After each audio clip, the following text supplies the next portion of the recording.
Okay, welcome everybody. Welcome to the Parallels Remote Applications Server version 17.1 core training. My name is Don Klimmer. I'm a sales engineer with Parallels. And if somebody could just type in the chat window if they can hear me, I want to double check that the audio is working.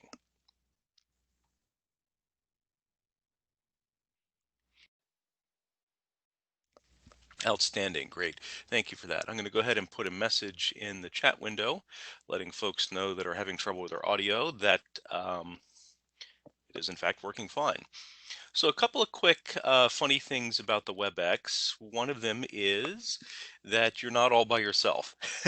I know it does look like you're by yourself, but you're not. It's just kind of a funny thing about how it works. We've got a fair number of people here today. The other thing about it is everybody is on administrative mute. It's not my favorite way of doing things. I like to make things interactive. However, um, unfortunately, when we take people off administrative mute, I find that somebody puts us on hold music or we've got static or something like that, and then it just doesn't work. So administrative mute it is. That said, this is an interactive session, so if you do have questions, please use the chat window in the WebEx. I've got the chat window open and I'll be able to see it when you ask questions. You can use the QA as well. However, I do tend to notice the chat first. So that's probably a little bit better way to go there. Okay, so a couple of the objectives, or a few of the objectives we're going to be going through tonight. We're going to learn about Parallels Remote Application Server. We're going to go through an installation using the best practices. We're going to configure and explore a bunch of the different RAS components, and we'll prepare for the certification exam. Now, there may be always a couple of people that are wondering, certification exam? What certification exam? Well, it's an exam for our partners. It's out there to make sure that when they go talk to our mutual customers, we've got kind of at least a solid baseline that we're going for. It's not really so much of an industry certification exam like something from Microsoft or VMware or anything like that. So it's really meant for our partners. So if you don't know anything about the certification exam, well, good news. If you're not a partner, you don't have to worry about it. If you're a partner, we do encourage you to take it, and I'll show you how you can do that in a little bit, and this will help prepare for that. From the course overview standpoint, the logistics, we've kind of shaken things up a little bit with 17.1 training. So we're going to be going for 3 hours. We're definitely going to be taking a couple of breaks through there. Um, this is the online portion of the training. There's also some offline portions. There's a very nice RAS training manual that should be available to you either in the partner portal, or I'll show you where you can get it elsewhere. And that's available for everybody, even if you don't have access to the partner portal. I'll show you how to get that. That's got a lot of information. I'm not going to be covering every last single thing in the training manual. It's just actually more than we have time for. But I'm going to cover quite a bit, and I'm going to try to cover a few things that aren't in the training manual so that we have a lot of a really good baseline for the product. There's also some labs associated with this. They are offline, right? So it's self-study. There's a lab manual I encourage you to kind of go through and do. And then, of course, the final piece is the certification exam. Look, it's online and it's open book, so it's pretty straightforward to kind of take. It's not really all that hard. So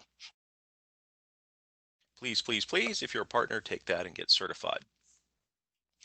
Okay. One of the reasons we actually shortened this used to be 4 hours, and we shortened it to 3 hours. Um, we moved the architecture discussion onto a video that I think everybody should have been told about, and that was made available ahead of time, I hope. Knock, knock. If not, don't worry, I'll cover a little bit of that, but that also will be made available to you. But the other part really is we've added so many new features into the product over the past few years that it was just getting to be a little bit too big. So we do have an advanced remote application server training course. It'll be out quarterly, so the very first one of that will be coming up before too long. But it's going to cover such things as the multi-tenancy that's been put into the product. It's going to get into Azure and AD, or Azure AD and SAML, that is. SAML, the single sign-on. We've integrated that. It'll cover Azure VDI. I'll be going through VDI today, but mostly from an on-prem hypervisor standpoint. If you want to get into the cloud stuff, Azure VDI, that's available there. Advanced troubleshooting, and then a lot more things in that as well. But those are some of the topics for the advanced course.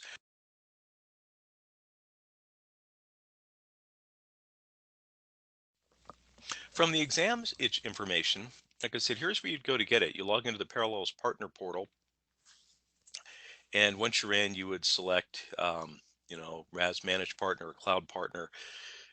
Cloud Partner usually would mean like SPLA, service provider. And then there's underneath that, I believe there's a get trained. And then if you scroll down to the bottom of that long list of documentation, which is recordings and self-study material, there's a place there where you can take the exam. If you're a partner and you do not have access to the Parallels Partner Portal, I think there's a way actually to go ahead and create an account. It's not instantaneous. It does go to a person that will then approve and add you in there, but that should be the process to do it. You can also just send us an email and we'll make sure that you get hooked up with that if you're a partner. Okay, so that's that part. The courseware, at the end of this training, probably tomorrow, I think it's automated now. There'll be a follow-up email, and that's going to have some links to a lot of this information. It'll have links to, I believe, the partner portal and how to take the exam. It also is going to have a link to a Dropbox that I maintain, and the Dropbox will have a recording of the presentation that we're going through. Beyond that, it's going to also have some other goodies in there. There's the training manual, the lab manual, quick install guide. It will have this slide deck, so you'll have access to that too. And I'm also going to put in the that architecture discussion recording that will also be there as well. So all that's to come with the training manual. Okay. So with all that, I think we've got kind of the logistics out of the way. So that's done. And let's move on to getting into the infrastructure. I'm going to touch on the architecture a little bit, and then we're going to do an installation using the best practices. So just very quick, just so that we have a baseline, just in case anybody is really new to this, there are some of the core components that we have within Remote Application Server I'm going to be talking about. The publishing agent is the controller or the connection broker piece. There's the secure client gateway that's going to provide access for connections, both SSL as well as non-encrypted connections if you want to use port 80. The web interface, the HTML5 gateway is built into that as well. That's actually the piece that the end users will connect to ultimately is the gateway. The gateway will then hand them off to most likely, most folks are using an RD session host or a terminal 8 server. We lay down a very small agent that allows us to manage those. You also could have your end users then connect and end up on a virtual desktop using VDI. And finally, there's also the option for a remote PC if you'd like to do a connect to your physical PC. Okay. The other piece down there all the way on the bottom is the high availability load balancer. It's a virtual appliance that provides load balancing for the incoming connections to the gateway. Okay, so if we take a look at how all these pieces and parts look together, right? I've kind of split the components apart so we can just understand the traffic flow real quick. The first user comes in, we're going to point them to the high availability load balancer. That's what they'll connect to. They'll hit that either over port 80 or port 443.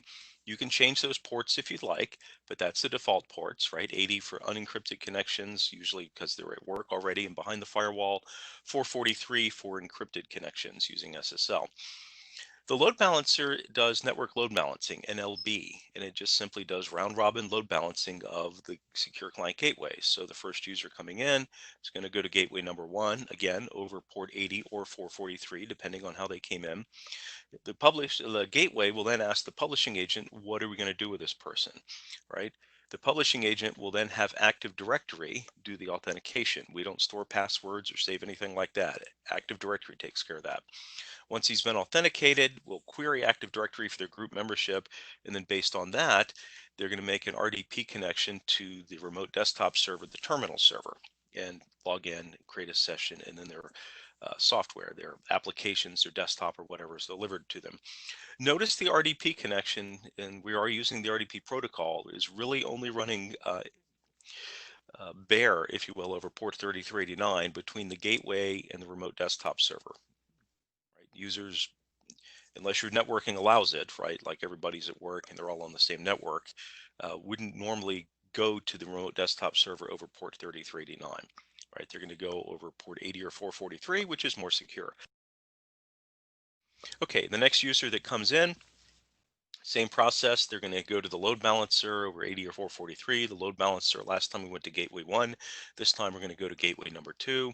And then the same process, right? It's going to go to the publishing agent, Active Directory group membership, and then here's your applications or your desktop or whatever.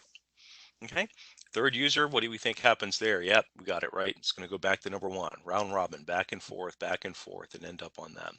And then the fourth user will go back to number two. Okay. So the load balancer provides front end load balancing of the product, right? Comes in, we hit the load balancer, and it load balances just the gateway pieces, right? Just those incoming connections, so that if you have a failure on either gateway component, uh, the the infrastructure will still keep working. And you can have more than one load balancer if you would like. Okay, so we can be redundant.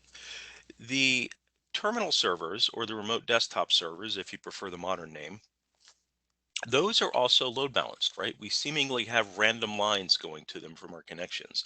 What's happening is the publishing agent is load balancing those using resources. Okay. So we're going to take a look at the number of sessions, the memory, and the CPU utilizations, and then make an intelligent decision about where the user should end up. Okay. So, right, in this example, we've got fewer users on number one than number two, but they're not really doing anything as far as work is concerned, right? They're getting coffee on the phone. They're not driving work through the server. Therefore, most likely they will end up on number two. That way we kind of keep any single particular remote desktop server from getting overly stressed. Okay. RAS is also an all-in-one solution. We don't have versions or tiers to the product. There's no Advanced Enterprise Platinum Plus Data Center Edition. So with the same product license, without having to buy anything extra, you also could do VDI, right? Same thing, right? We're going to go to the load balancer, the same infrastructure, the gateway, publishing agent, only this time we're going to get handed off to the VDI desktop instead of a terminal server. Also, notice what appeared out there was the remote PC. Yep, you can add that to the same infrastructure if you'd like to remote control your PC from home or offsite or wherever, or any PC. Actually, you could do that too, and you can control who sees it and who doesn't. So, and that also is going to come in over that port. Okay, so that's basically how the traffic flow works. One other little thing I want to point out is notice how, like again, I said earlier, the incoming connections are either over 80 or 443. So what if people weren't at home or weren't at work? What if they were at home coming in over the internet? Well, in that case, there should be a firewall between the internet and the internal components, right? Unless you're using a VPN, you'd want a firewall to make sure that's seamless. And in that case, you'd only have to open up one port, 443, to the external internet. That's all you need to open up in your firewall, and you can create an encrypted connection all the way through inside the network. So that's it, right?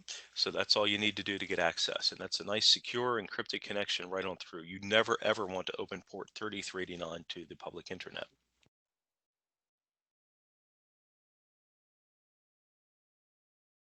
Okay, so despite all of this, RAS is very, very simple to install because when you run the installation, you're going to end up on a single server like this. You just take next, next, next. You get everything running on a single server. You can do remote desktop servers, you can do VDI, and you can certainly do both. This is great if you're in a very small environment where cost is more important than resiliency. It's also great to get started, right? If you just want to run a proof of concept, do some functional testing and see how it works, things like that. It's very good to do this if I was studying or practicing to take an exam, right? Like a certification test. I might have one of these up in front of me where I could then go through the console since it's open book and looking around and see what's kind of going on there. Okay. You haven't locked yourself into this. It's very easy to start with this and then you can scale out, right? So I can just start adding components as I need to. I can have two load balancers and it looks like this in this solution. The two load balancers, they share something called a virtual IP address. We configure that within the RAS console. Either load balancer would be able to answer to this. The load balancers run in a master slave arrangement. So the master is active. The slave load balancer is on standby. If the master goes down, the slave will immediately take over and we're all good to go, right? So we're covered there. The load balancer will support about 2,000 connections. Okay. It's virtual appliance, pretty lightweight, two processors, two, maybe 4 gigs of memory. It'll support 2,000 connections. If you have more than 2,000 connections, no problem. We integrate very nicely with third-party load balancers. You can use a Brocade, an F5, something like that. Honestly, you could even use a Citrix NetScaler. I had somebody the other day talk to me, and they were using an Oracle load balancer. Didn't know Oracle made load balancers. Certainly have no idea how to configure it, but it worked, right? So you can kind of get that going from there. If you're running in a cloud environment too, right? If you're running on Microsoft Azure or Amazon Web Services, Google Cloud, anything like that, you probably, well, actually, you would not want to use our load balancer, right? It'd be very difficult to get a virtual appliance running in a cloud environment because they don't want you to do that. They want you to use their services. So it's not easy to do. And they also will charge you money, right? You're running a virtual machine in their environment. You're going to pay rent on that. The better way to do that would be to just use their own load balancing services. I know Microsoft Azure gives away their load balancing services for free. I kind of like free. So use that. If you're on Amazon, use the AWS load balancer, Google, use their load balancer, whatever. You can use those load balancers to load balance the gateways. Okay. Outside of the load balancer, running the publishing agent to the gateway all by itself, you can support about 500 users, just those two components. Obviously, the number of remote desktop servers or virtual guests will vary, probably a lot more than what I have on the screen. I just stopped there so we could kind of understand it, or read the slide rather. But just the management pieces on the left, the RAS management pieces on the left will support about 500 users, just like that. And the publishing agent gateway server don't have to be very large, uh, or about two processors, 4 gigs of memory should do it. If you want to scale beyond that, it's very easy to do. Just start adding, break apart the gateways and the publishing agents so they're running on their own servers and just start adding more. The publishing agents, the two of them will support about 7,500 users. So 7,500 users, that's our testing limit. We'll run some testing to see if it'll go a little bit beyond that, but currently that is our testing limit is 7,500 users per single farm or site. And a single gateway running by itself can support about 750 to 1,000 users. Okay, so you can scale this out as you need to. If we take a look at the, notice I said farm or site, we're actually looking at both right here, a farm and a site, but RAS supports multiple sites within a farm. And I put this in there because I believe it's on the exam. Very few people use this actually, but it does have a couple of benefits where you might want to. So a farm is kind of everything that's tied together. A single farm, everything must belong to the same Active Directory domain, or at least the domains, if you have multiple domains, must have a two-way trust between them. Okay.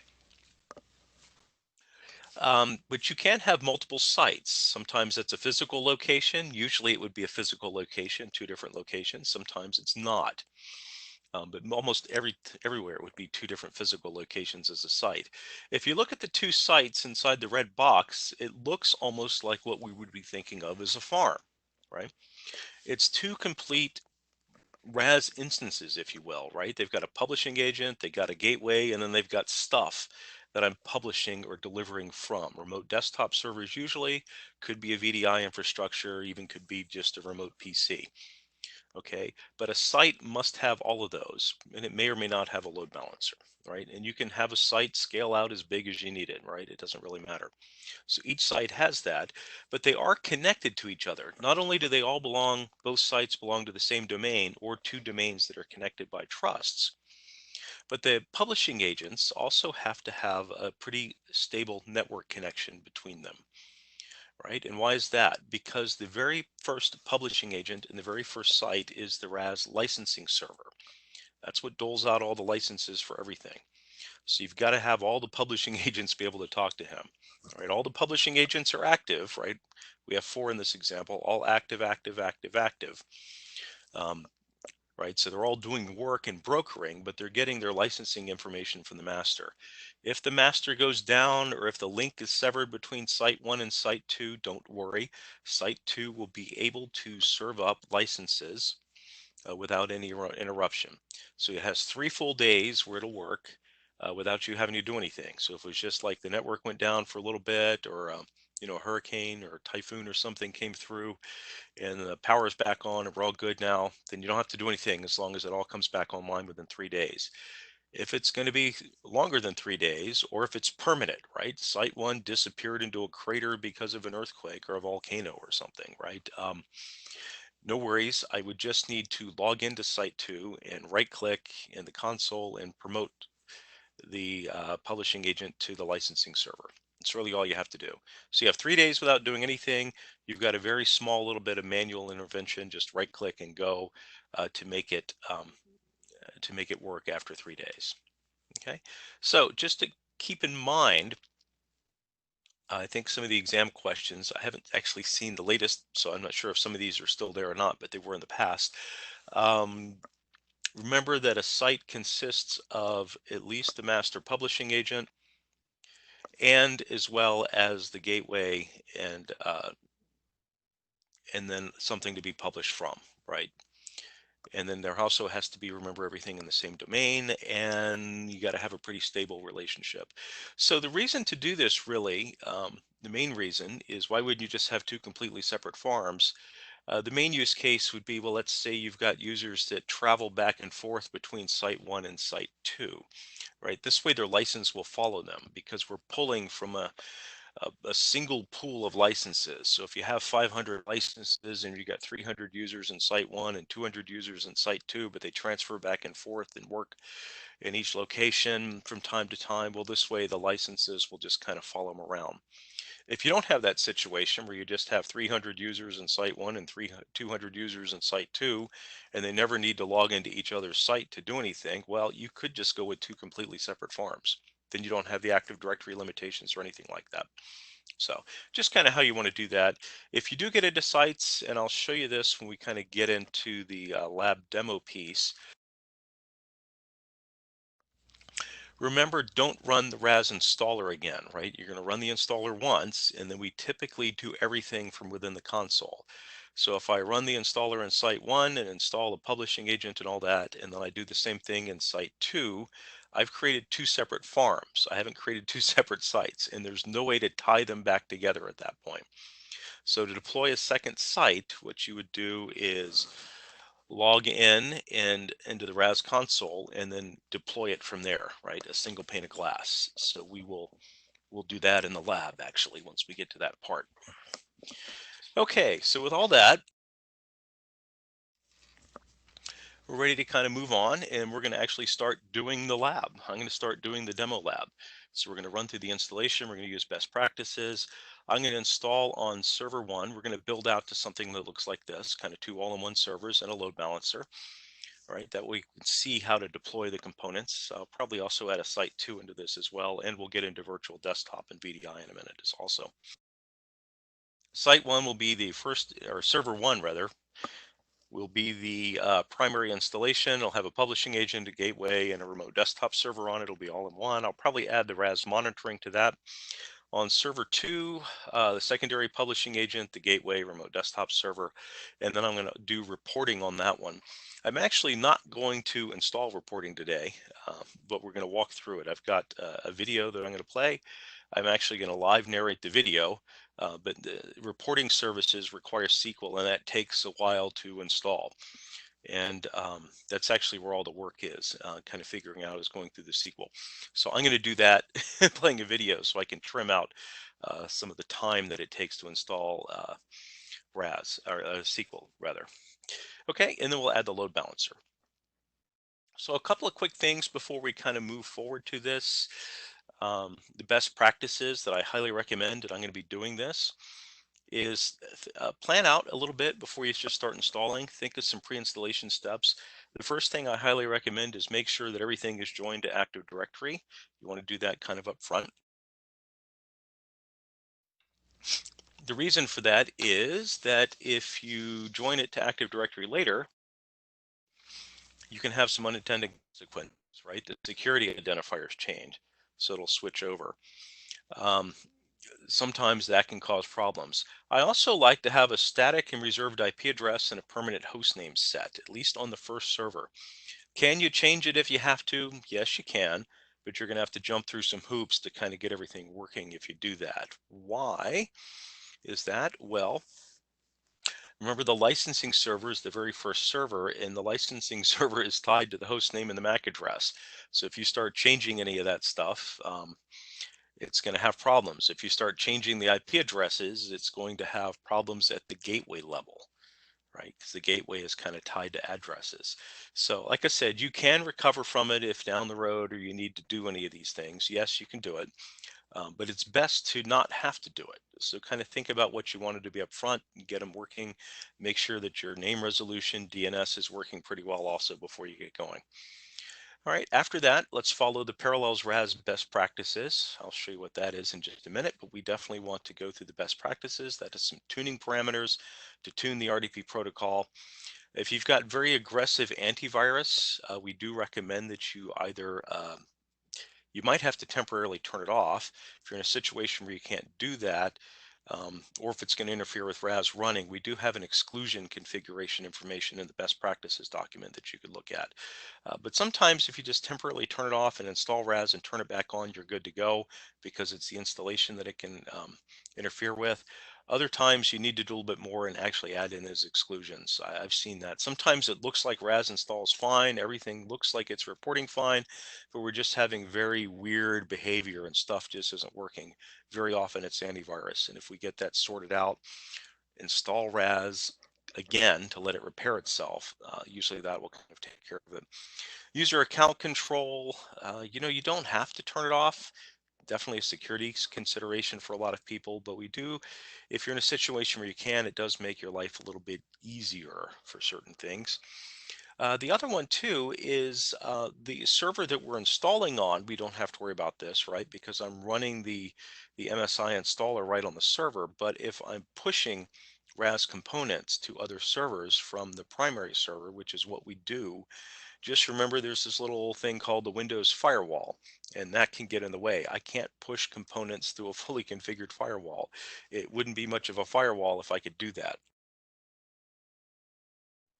Okay, so how do you get around that? Well, I'm pretty lazy and I'm in a lab usually, or proof of concept, so it's not important. I usually will temporarily turn off the Windows firewall. I will then push the RAS components to it. Part of that push process is we have a wizard that will add all the firewall exclusion rules for us. And then once that's in, then I can turn the firewall on the remote system and we're all good to go. If you're in a situation where you just cannot ever turn off the Windows firewall, or there's a physical firewall between two servers, then we do need to open up some ports. At a bare minimum, those three ports I listed here, TCP 135, 445, 49179, those are the PowerShell push ports that will allow us to push through a firewall, and then we can run the configuration on the other side. If you have a physical firewall that you're pushing through, you're going to have to open up a few more ports with that. And there is a port reference guide in the back of the administrator document that you're going to want to take a look at and go through there. You also might want to take a look at that port listing document piece if you're on like Amazon Web Services, right? Amazon Web Services, every server by default is in its own firewall bubble. Most people will simulate a firewall by opening up all the ports between different server components, but I have had a few people that don't do that. They just want to open up specifically what's required so that servers can only talk to each other on separate ports, very specific ports. And if that's the case, you're going to be getting very familiar with our port reference document. Okay, and the last one is take advantage of Parallels wizards. I'll show you what those are. Those are some things that we've been adding in quite a bit over time that make life a little bit easier and get out some of the manual preparatory work that we need to do.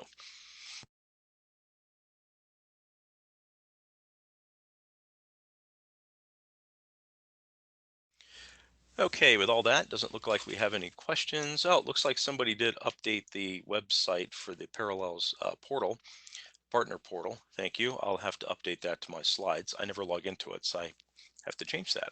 So thanks for that information. Okay, so let's go ahead and start installing RAS, and we'll kind of walk through it. But I wanted to start with a couple of quick things, just to give you some references that we're looking at. And which server am I on, so I know? Certo 2. Okay, so some more information that you might be interested in. This is just the Parallels website, parallels.com. Here's my account up here. That's very useful for managing your license, right? You can do renewals through here if you need to check to see what your license usage is, anything like that. That's logged in. You can also log into my account, and that's how you can open up a support ticket, right? And that's the account. It's a business account that you create that has nothing to do with Active Directory or anything like that. It's just an account with parallels that you can use then to manage your license and things like that. Otherwise, if you want to get into some more information in our documentation, if you just go to parallels.com, that's easy enough to remember, and then go to support, right? It takes you to this page. Here's how you can contact support. Notice it's going to make you sign in. It is talking about the My Account again up here that we're looking at. But if I scroll down, I can then pick my product. We are talking about Parallels Remote Application Server here, so I'll go in there. And the first thing I see is an online knowledge base. This is very useful, right? So you can find out all sorts of information here. It also continues with different ways that you can contact support by logging in. And then if I scroll way down to the bottom in this very obvious link to see, not so much, here's where we find our documentation. So I go to technical documentation and resources. When I click on that link, and this will come up with all of our documents, including the RAS Administrator Guide. Remember, the very end of that uh, has the port reference. If I scroll down a little bit, here is the Best Practices Guide right here. That's what I'm going to be going through, doing the performance tuning. It also has a lot of other good information, such as the REST API Guide. That will actually talk a little bit more about that in the advanced course. Setting up the reporting service. And if I scroll down a little bit farther, you can see SAML, right? Get into some really cool stuff there. And then here's some reference architectures. And then way on down, here's how you use all our clients, right? So you can get into our clients, guides for Windows, Mac, Linux, whatever you're kind of using there. There it all is. All right, so that's that. Let's go ahead and start with some of that performance tuning I was talking about. So the first thing I'm going to do is go into Server Manager, and RAS actually will do this piece for you, but this is going to be a remote desktop server. I just want to show you what we do, right? But RAS actually will do this for you in a wizard, so you don't have to. But if you just go to Manage, Add Roles and Features, we do have to use the Microsoft Remote Desktop Session Host role. So I'll go to Next. Don't choose this one if you decide to do this manually. This is going to force you to set up a RD Web, the connection broker, and all that stuff from Microsoft. We don't want any of that. Just stick with the basic role-based installation up here. Then we'll go to Next. Yeah, it's on this server. And then down here, I'm going to choose Remote Desktop Services. And I'll go to Next. This is a Windows, I think it's 2016 or 2019, so I don't have to worry about adding any features to this. Next. Okay, now it's going to give me an opportunity to do the remote desktop stuff. I'll go next. The only one that we need is this one, the remote desktop session host role. That is it. Click that, add features. I don't need anything else for Microsoft, right? I don't need the connection broker, the web, virtualization host, or gateway, anything like that. I just need the remote desktop session host. I do need a licensing server somewhere, right? Microsoft requires that you use Microsoft Client Access licenses or CALs. So that has to run somewhere. It doesn't have to run on this particular server, however, but it does need to be somewhere in your environment. I usually recommend that unless you're a very small environment of a single server or two, that you don't put the licensing server on your remote desktop servers. It's not going to hurt anything per se. It's not going to create a performance impact. It's just simply that you've got a Windows server that end users are interacting with, makes it a little bit more vulnerable, I guess, than other servers. And if something happens to this server and it's not able to come back again, you might lose your licenses. And you have to work with Microsoft then to be able to get them back. Microsoft doesn't mean to be difficult, but they're a very large company with a lot of bureaucracy. It might take you a few hoops to jump through to get them back. So I usually prefer to put the licensing server somewhere else. If you're in a small environment and don't have a lot of servers, even virtual servers, you certainly can. In that case, don't worry about it. It's not going to create a conflict of any kind if you do. Okay, but generally all we need is a remote desktop session host role. And remember, like I said, RAS will do that for us. We don't have to do this step. I'm just showing you what happens just so you kind of understand that. Then I'll just go to next and I'll do an install. This will require reboot, but we're going to do a couple of other things, so I don't want it to reboot automatically on me while that's running. All right, let's take a look at the performance tuning. So that's done in group policy. Um, Typically, this would be best at the domain level, right? That way you do group policy once and it applies to all your terminal servers or remote desktop servers. Um, I'm going to not do that. I'm going to go to gpedit.msc and run local policy just because we're in a lab. Okay, so typically you'd like to do this at a domain level. If you do it locally, you have to remember to do it on all your remote desktop servers, but the settings are kind of the same. I'm going to expand this out because Microsoft does bury these settings down there quite a bit. So let me show you where they are. And by the way, this is all documented in that best practices document. So you don't have to memorize all this stuff or desperately write what I'm doing. It's all written there. It'll take you right through it. But if you go under computer configuration and then administrative templates, you go down to Windows components and expand that. Scroll down a little bit to the remote desktop services. We're going to expand that. Scroll down a little bit more. We're going to expand the remote desktop session host role. And then finally, we're going to click on the remote session environment. I told you it was way down there, right? So all the way down here is where they hide this stuff. And let me switch the view over here from extended to standard. Okay, so we're going to change some of these settings over here on the right. So let's start with this one right here, kind of just in the middle. Use advanced remote FX graphics for remote app. What is remote FX if you're not familiar with it? It's a set of extensions that Microsoft developed to the RDP protocol that make things better. It was introduced in Windows 2008 R2 and Windows 7 Service Pack. I believe it was Service Pack 2. It might have been Service Pack 1, but somewhere in that time frame. So if you've got older systems, Windows 2003, which we kind of support today still, or Windows XP as a client, for instance, which again, we kind of support today, sort of, you won't be able to take advantage of Remote FX. So Remote FX was meant for later versions, if you will, starting at that time period and moving forward. And then as even that's getting kind of old now, what, 12 years ago. So as Microsoft has moved forward in time to, Server 2012, 2016, 2019, they've been making more and more enhancements, and there is more and more settings to come up here. Real quick before I run through this, I said we sort of support Windows Server 2003 and we sort of support Windows XP. We support both of those operating systems on version 16.5. We are at version 17.1. So version 16.5 still supports those. I forgot how much longer. We've got an end of life statement for that. Version 16.5 has been in long-term maintenance mode for a couple, 3 years. And at a certain point, we will no longer be able to hold support for that. But as of right now, using version 16.5, you could use Windows 2003 terminal server still. But once that retires for good, we won't be able to. Anyway, moving on back in the modern world. So use advanced remote FX graphics for remote app. I want to turn that on. So let's make this enabled. Then I go on to next setting. Notice I didn't have to click apply, right? Apply means apply it and don't close the window. OK means apply it and close the window. But they have this nifty little next setting. Look at that. It enabled it without me having to click apply. Very handy. Okay, this one you can go ahead and turn on. This is a GPU.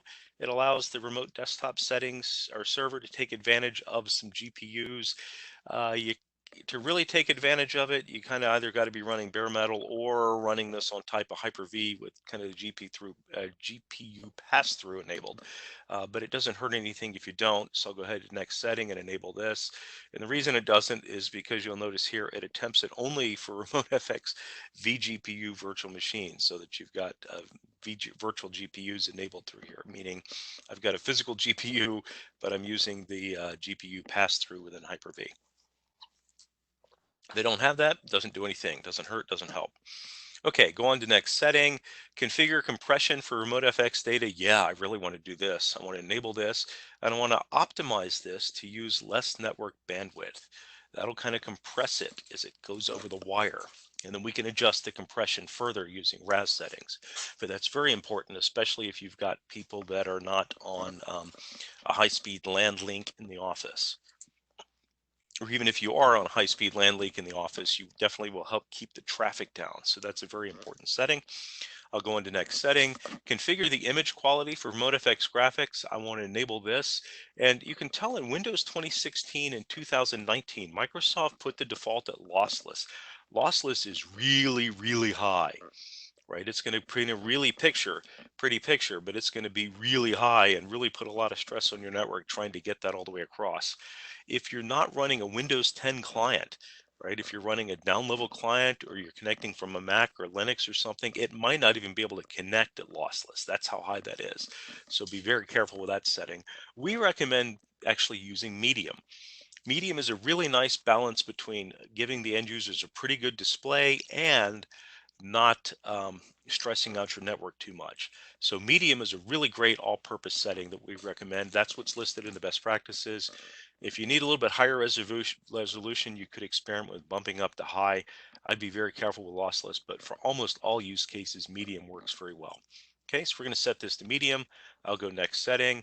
Enable remote effects encoding for clients designed for Windows Server 2008 R2. Yes, this, remember, I told you that as Microsoft has moved forward in time for Windows 7, Windows 8, if you're brave enough, Windows 10, and so forth, they've improved the RDP protocol. What this does is it tunes it so that if somebody's connecting from an older version of Windows, they'll get the best that they can using remote FX, right? So we definitely want to enable that just in case that happens. I'll go into next setting. Configure remote effects adaptive graphics. Yes, I want to do this. And I'll let the system choose the experience for the network condition. That way they can kind of get the picture and start working. And then if it's really slow, it'll kind of catch up with them really quick. But it'll kind of let that adjust. So this really helps when you're working remotely. So definitely want to do that. I'll go into next setting and start a program on connection. I don't care about this as far as RAS is concerned, so we're okay. So I'll click OK just this one time. So I click OK once, use the next setting button, everything's enabled. Yay. Okay, the next thing I'm going to do is go back into this folder at the top, Remote Effects for Windows Server 2008 R2. Right, the first one's on because we turned that on, but there's a couple other settings for these down level clients that I'd like to use. So I'm going to go into the second one and optimize the visual experience when using remote effects. I'm going to enable this. And again, medium is pretty good. It's a very happy setting to leave there. So I usually do that. And then on next setting, optimize the visual experience for remote desktop service sessions. I want to enable this and leave it at rich multimedia. The option there is text, which isn't so much useful in this day and age. So I usually leave it at rich multimedia and click OK. That's it. Good here. Okay, that's the main part of the tuning, but there's some other things that we do like to adjust as well. So I'm going to move back to the tree and go up a few to device and resource redirection. And then at the very top, we're going to start with the audio and video playback. So I'm going to start here. I'm going to enable audio and video playback. Go to next setting, allow audio recording redirection. I want to enable that, right? If you got like a microphone, you're using a soft phone, right? An IP phone through my remote connection, which you can do, right? You can do that. Want that enabled, and then limit the playback quality. Let's make that dynamic, right? That way it'll kind of do the best effort based on how the network's working. Okay, I'll go ahead and click OK. The very last one can be useful too here, right? Time zone redirection. In case somebody's connecting from a different time zone, it'll show them not the time zone that the server's in, but the time zone that they're actually working in. So I'll go ahead and click OK here for that one. Okay, that's that for that part. The one other one to get up to would be the remote desktop connection client and this folder at the top, Remote FX USB redirection. Allow redirection of other supported Remote FX USB devices from this computer. Enable this and change it to administrators and users.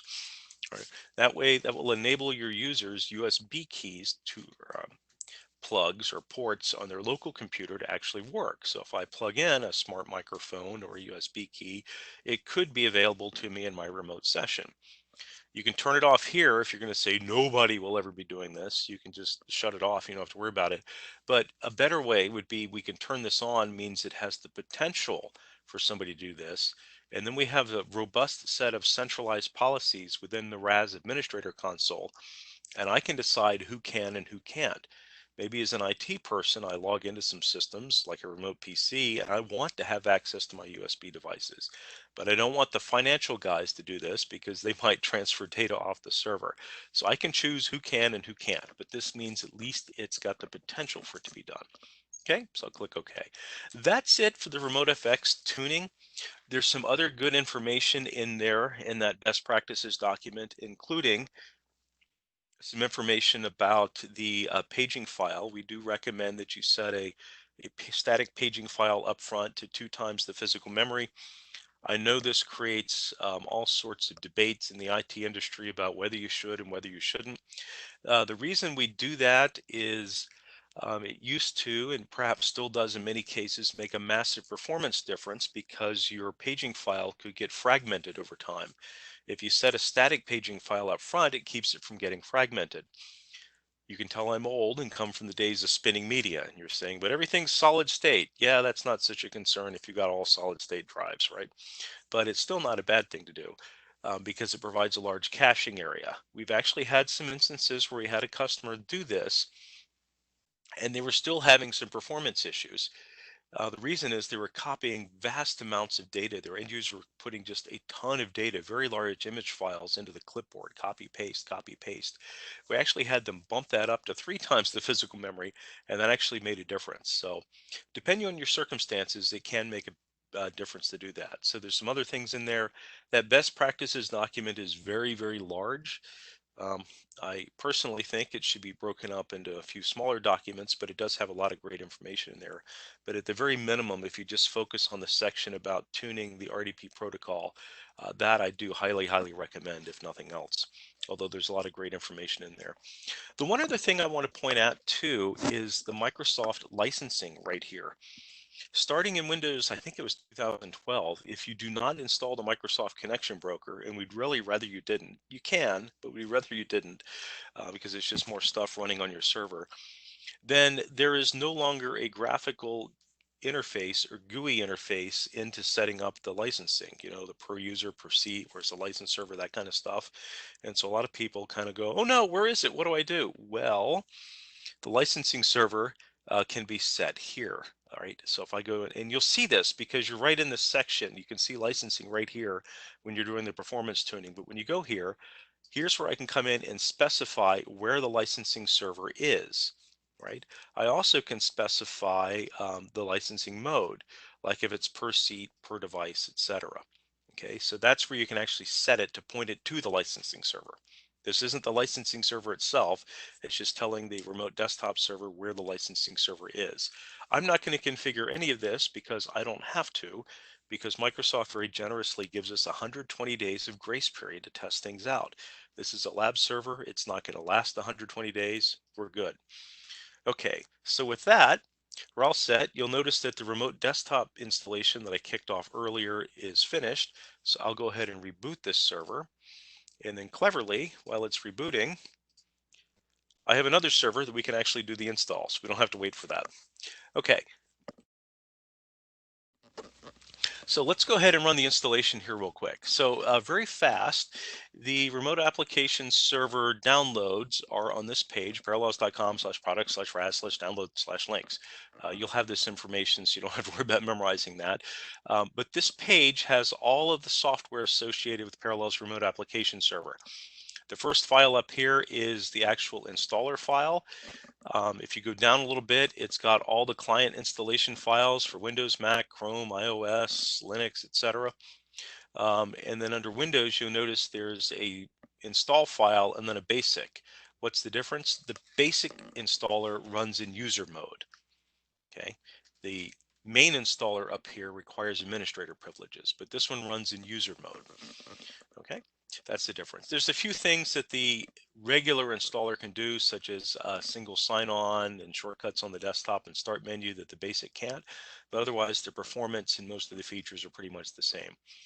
If I scroll down a little bit, I will see there's the reporting service. It's a separate download. It does require SQL. We have links to SQL Advanced Express. I'll talk about that in a little bit. Also, the performance monitor. Here's where you can get the virtual appliance from the load balancer, depending on the type of hypervisor that you have. And I would stop here don't bother going down below this. The VDI agent appliances, those are kind of old school. We have updated the way we do this a couple of versions ago, so you don't have to do that. Those are only required if you're using the KVM hypervisor. If you're using Hyper-V or vSphere or a Zen server, or if you're using something, a hyperconvergence infrastructure like Scale or even Nutanix that might be based on KVM, you don't have to do it with that. It's just for the KVM piece itself. Okay. And by the way, the changelog here will show you, we got a new version coming out, 17.1.02, et cetera. It shows you what is in here and what's been changed going back for versions. And if you need to get to older versions, you can download those as well from there, the older supported versions. Okay, we're going to go ahead and run the installer. And so I'll just go ahead and double click. This is very straightforward. I will go next. I'm almost going to take the defaults. Next, I'll leave it here. I am going to do a custom installation. By the way, if I just left it up here at the default, it would put down the remote application server, publishing agent, it would put down the gateway, and it would put down the RDS agent, right? The tenant broker is used for multi-tenancy. We'll cover that in the advanced course. Don't need to worry about that here. I'm going to do a custom just so you can see what gets installed when we go next. So you can see it will install the publishing agent, it installs the gateway, it installs remote desktop session host. I'm going to add on the VDI agent. The VDI agent is an agent that runs on this server, but it allows us then to talk to a hypervisor such as vSphere, ESXi, or vCenter, or Hyper-V, etc. Right? So we can talk to that over an API. The guest agent is for running inside a VDI guest. Like a Windows 10 VDI, the remote PC, that's this. The enrollment service is for SAML. We're not going to do that here. The RAS console does get installed by default. So does the PowerShell interface if you like scripting stuff. We also have, like I said, a RESTful API interface as well built into it. And the administration service, I'm actually going to put that on. That is essentially just the web admin, right? Instead of the full console, there's a web admin, almost.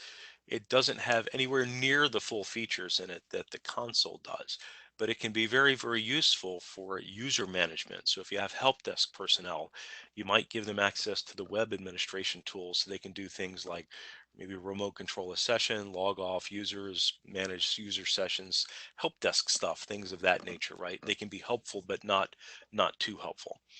Okay, so that was it. Really, all I did was add the VDI agent and the web administration service. If I was just doing terminal server, I could have just blown right through here and not even gone to the custom piece. I'll just go to next. This is a warning. It tells me if I have any port conflicts, usually because of the gateway. The only one I have is 3389. Remember, we use 3389 between the gateway and the terminal server, the VDI desktop, or whatever. Yeah, I've already keyed into the system. That's why it's there. If it showed me other port conflicts on 443 or 80, usually it's because I have IAS running on the server. That uses the same ports and causes trouble. You don't have to abort the RAS install if you see a port conflict. You can deal with it later. So we can go ahead and go straight forward. So I'll go to next. This is whenever you see these little check boxes like this, these are little RAS wizards that'll do some work for me. And what's it going to do? It's going to do all this firewall work for me so I can use the Windows firewall without having to do that manually. I like that. So I'm going to go ahead and go next. The single sign-on piece, this is for getting into the console. It has nothing to do with the end user. So I'm going to leave this off for right now. And I'll go next, and then we're going to do the install. And that's it. It's going to go ahead and kick off, and it will install very, very quickly. We are not very far away from a break, by the way, just a few minutes. So hang in there if you're thinking about you need a break. Okay, so it's going to go ahead and copy the files and push them out, and then it's going to launch me up into the console, and we're going to go pretty quickly from here. So doing the registry values, and bada bing.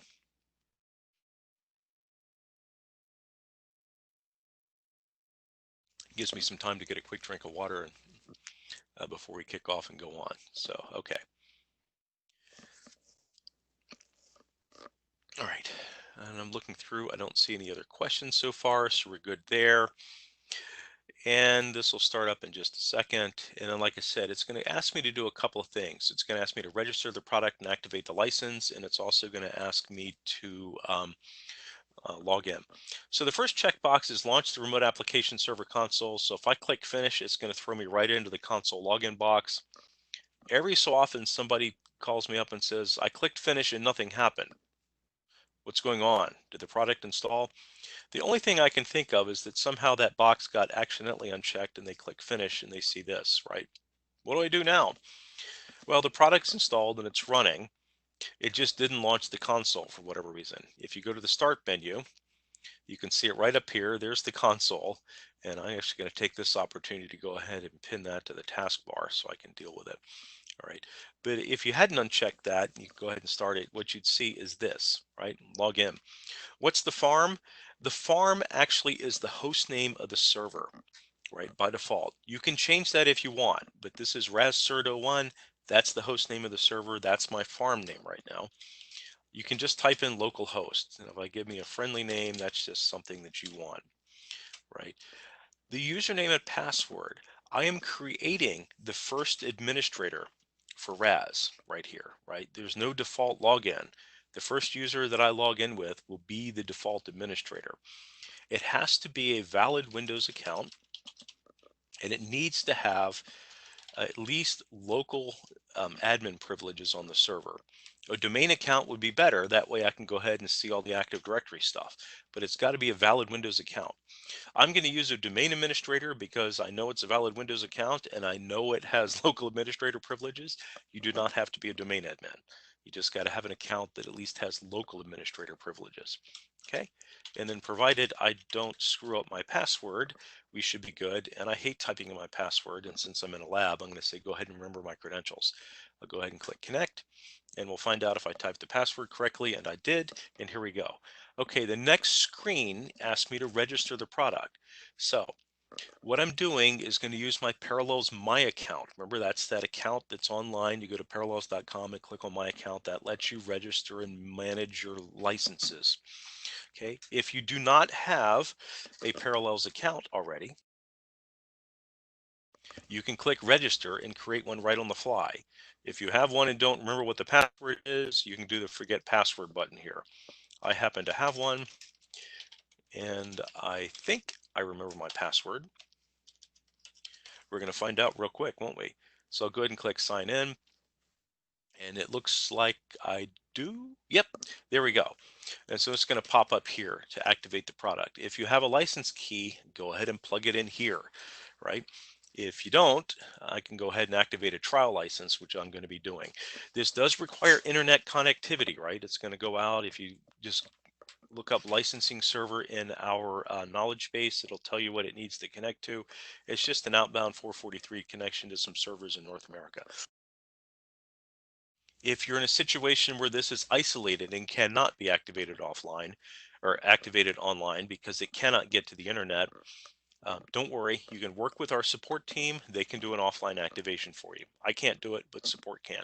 So they'll do an offline activation. I'm online. I'm going to activate a trial. It gives me a full 30 days and 50 users, and it's completely full featured. So it's a great way to, like I said, just run a proof of concept. It's a great way to study for a certification exam. Hey, it activated successfully. I'll go ahead and click OK. And then it puts me into the console. I'm not going to update into the agents right now. And it tells me that there are no servers in the farm host to be published. Yep, right. I'll show you what all that means in a minute. So I'll go ahead and click OK, and then I'm going to go ahead and expand this out. Okay, so if you haven't been here before, the administrator console, this is it. The icons up and down the left-hand side, we call those categories. Those are the menu system. If I go to farm, and then I move to the sub panel here, farm RAS-CERT-01, site RAS-CERT-01, right? It's using the host name of my server. I can change that if I want. But if I click on site, it gives me a nice overview dashboard of what's going on in the product. And I can see that my publishing agent and my gateway are both running. Remember, everything looks fine. I've got a little bit of memory utilization. That's because my host, my hypervisor host is a little used. I don't have a remote desktop server here yet though, right? So no big deal. I can just go back to the start and it's just telling me I don't have anything to publish from. That's all that is. And I can go ahead and use this wizard to add one. So I'll go ahead and add an RD session host. I will, let's see if it sees my local one here. I believe I put it on this one already. RAS.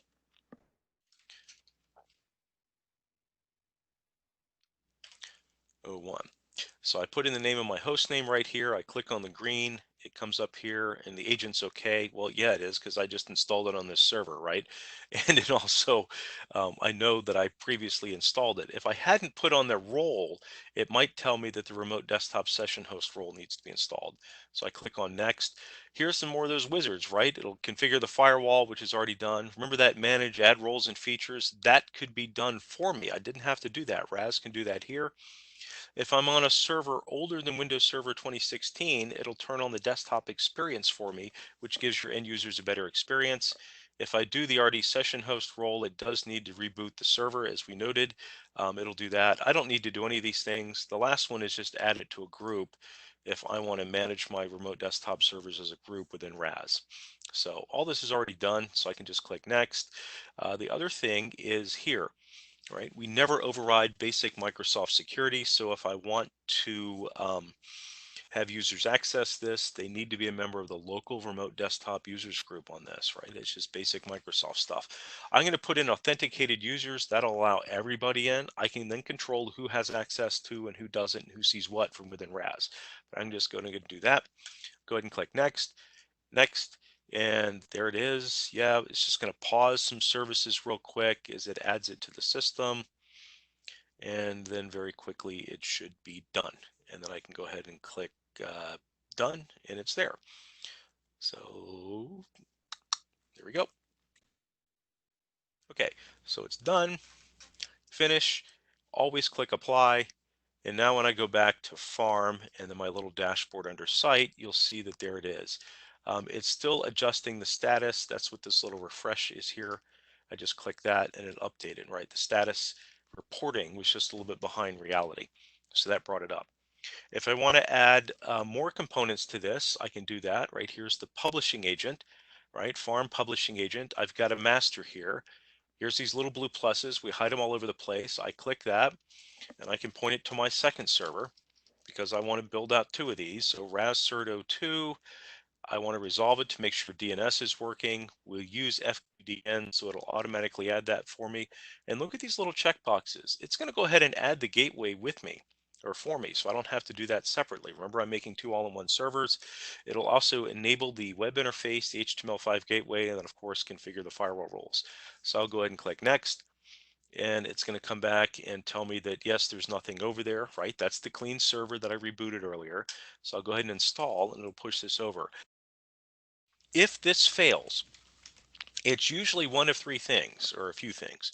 The primary one is the Windows firewall is on. You forgot to configure that or turn it off. I'm pretty sure I turned it on or off earlier, and that way it's running in progress. So if the firewall's on, that would fail. A second thing might be permissions. I don't have permissions on that server, or it's not joined to my domain. That would be a problem, right? That would stop me. Another one would be that DNS isn't working, right? It actually hangs and can't find the server. And the fourth one is usually there's something that's interfering with us running, like antivirus or something like that. But none of this applies in my lab, so I can go ahead and click done and okay. And we always click apply. And there it is. And now I've got a master and a secondary. And it'll take just a minute for the secondary to catch up because it's syncing the database, right?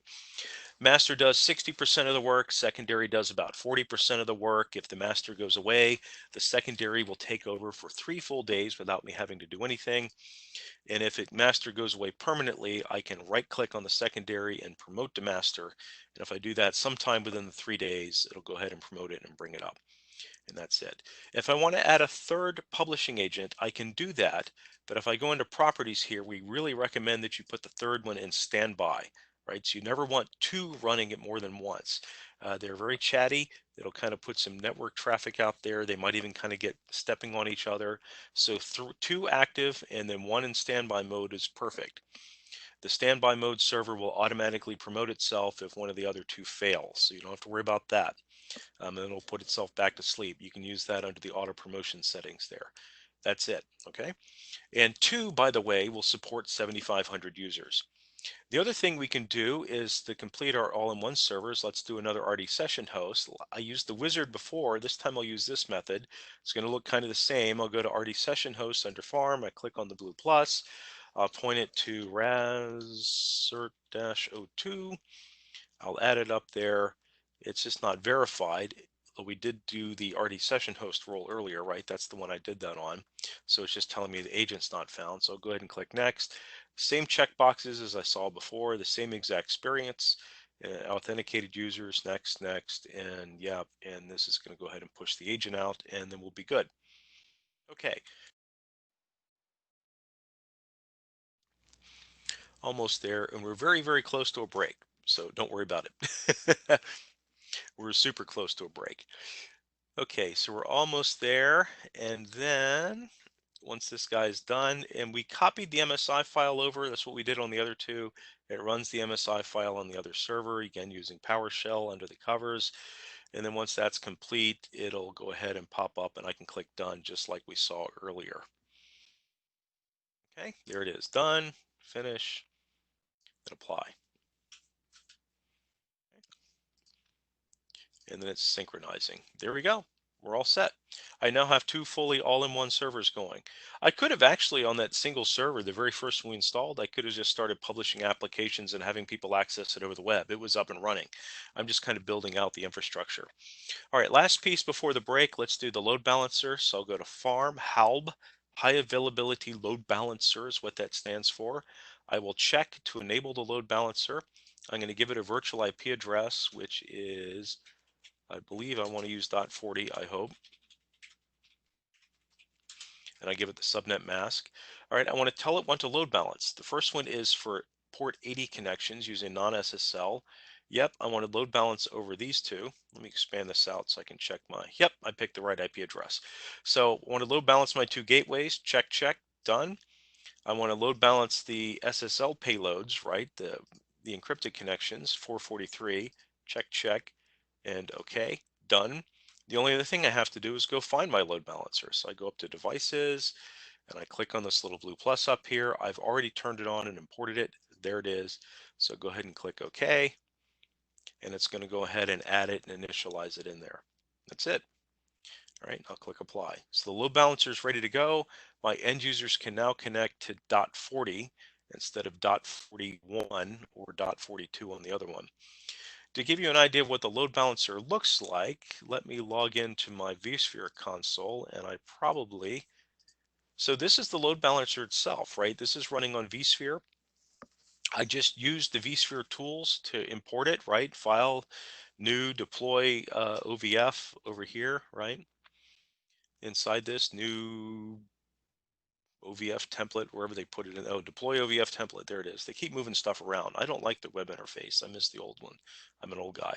So anyway, I use this and then I go to the virtual console right here and I use the menu system to assign the networking and all that. And if you're really paying attention, you'll notice it said not configured running. That's because it hadn't been initialized yet. If I just go back, I've refreshed the screen and now everything's running. It's working.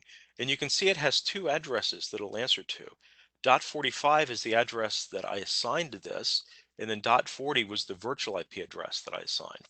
That's it. I don't need this anymore. I can go ahead and just close the window and never have to come back here, I hope. But that's it, right? The joy of virtual appliances. If I want to have a second one, I would just do the same thing. I would just take the download that I used and right click, deploy OVF template, import it and give it a second address, right? Maybe .46 or something, I don't know. And then I would just add a second one up here. But that's it. It's all good to go. So at this point, if I go to farm and site, um, I can now have two all-in-one servers, right? 0102 on the publishing agent, 0102 on the gateways, 01 and 02 on the RD session host, and a load balancer.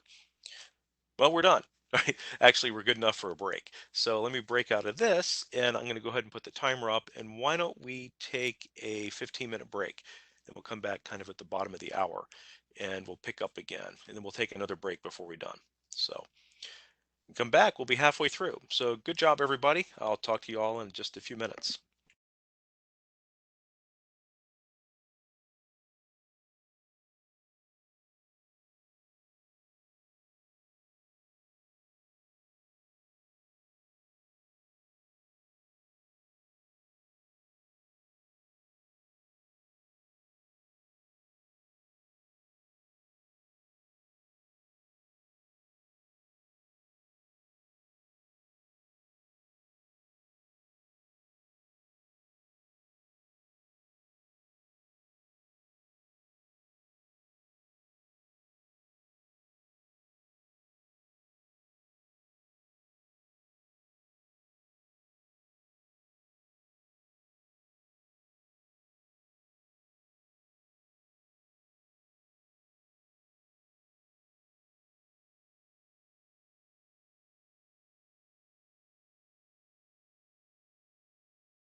Okay, everybody, welcome back. Welcome back. We're going to take one more break before we wrap up.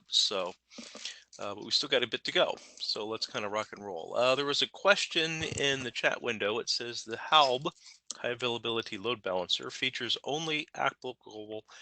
I can talk if we've got multiple terminal servers configured, right? Which is at least two servers. So the load balances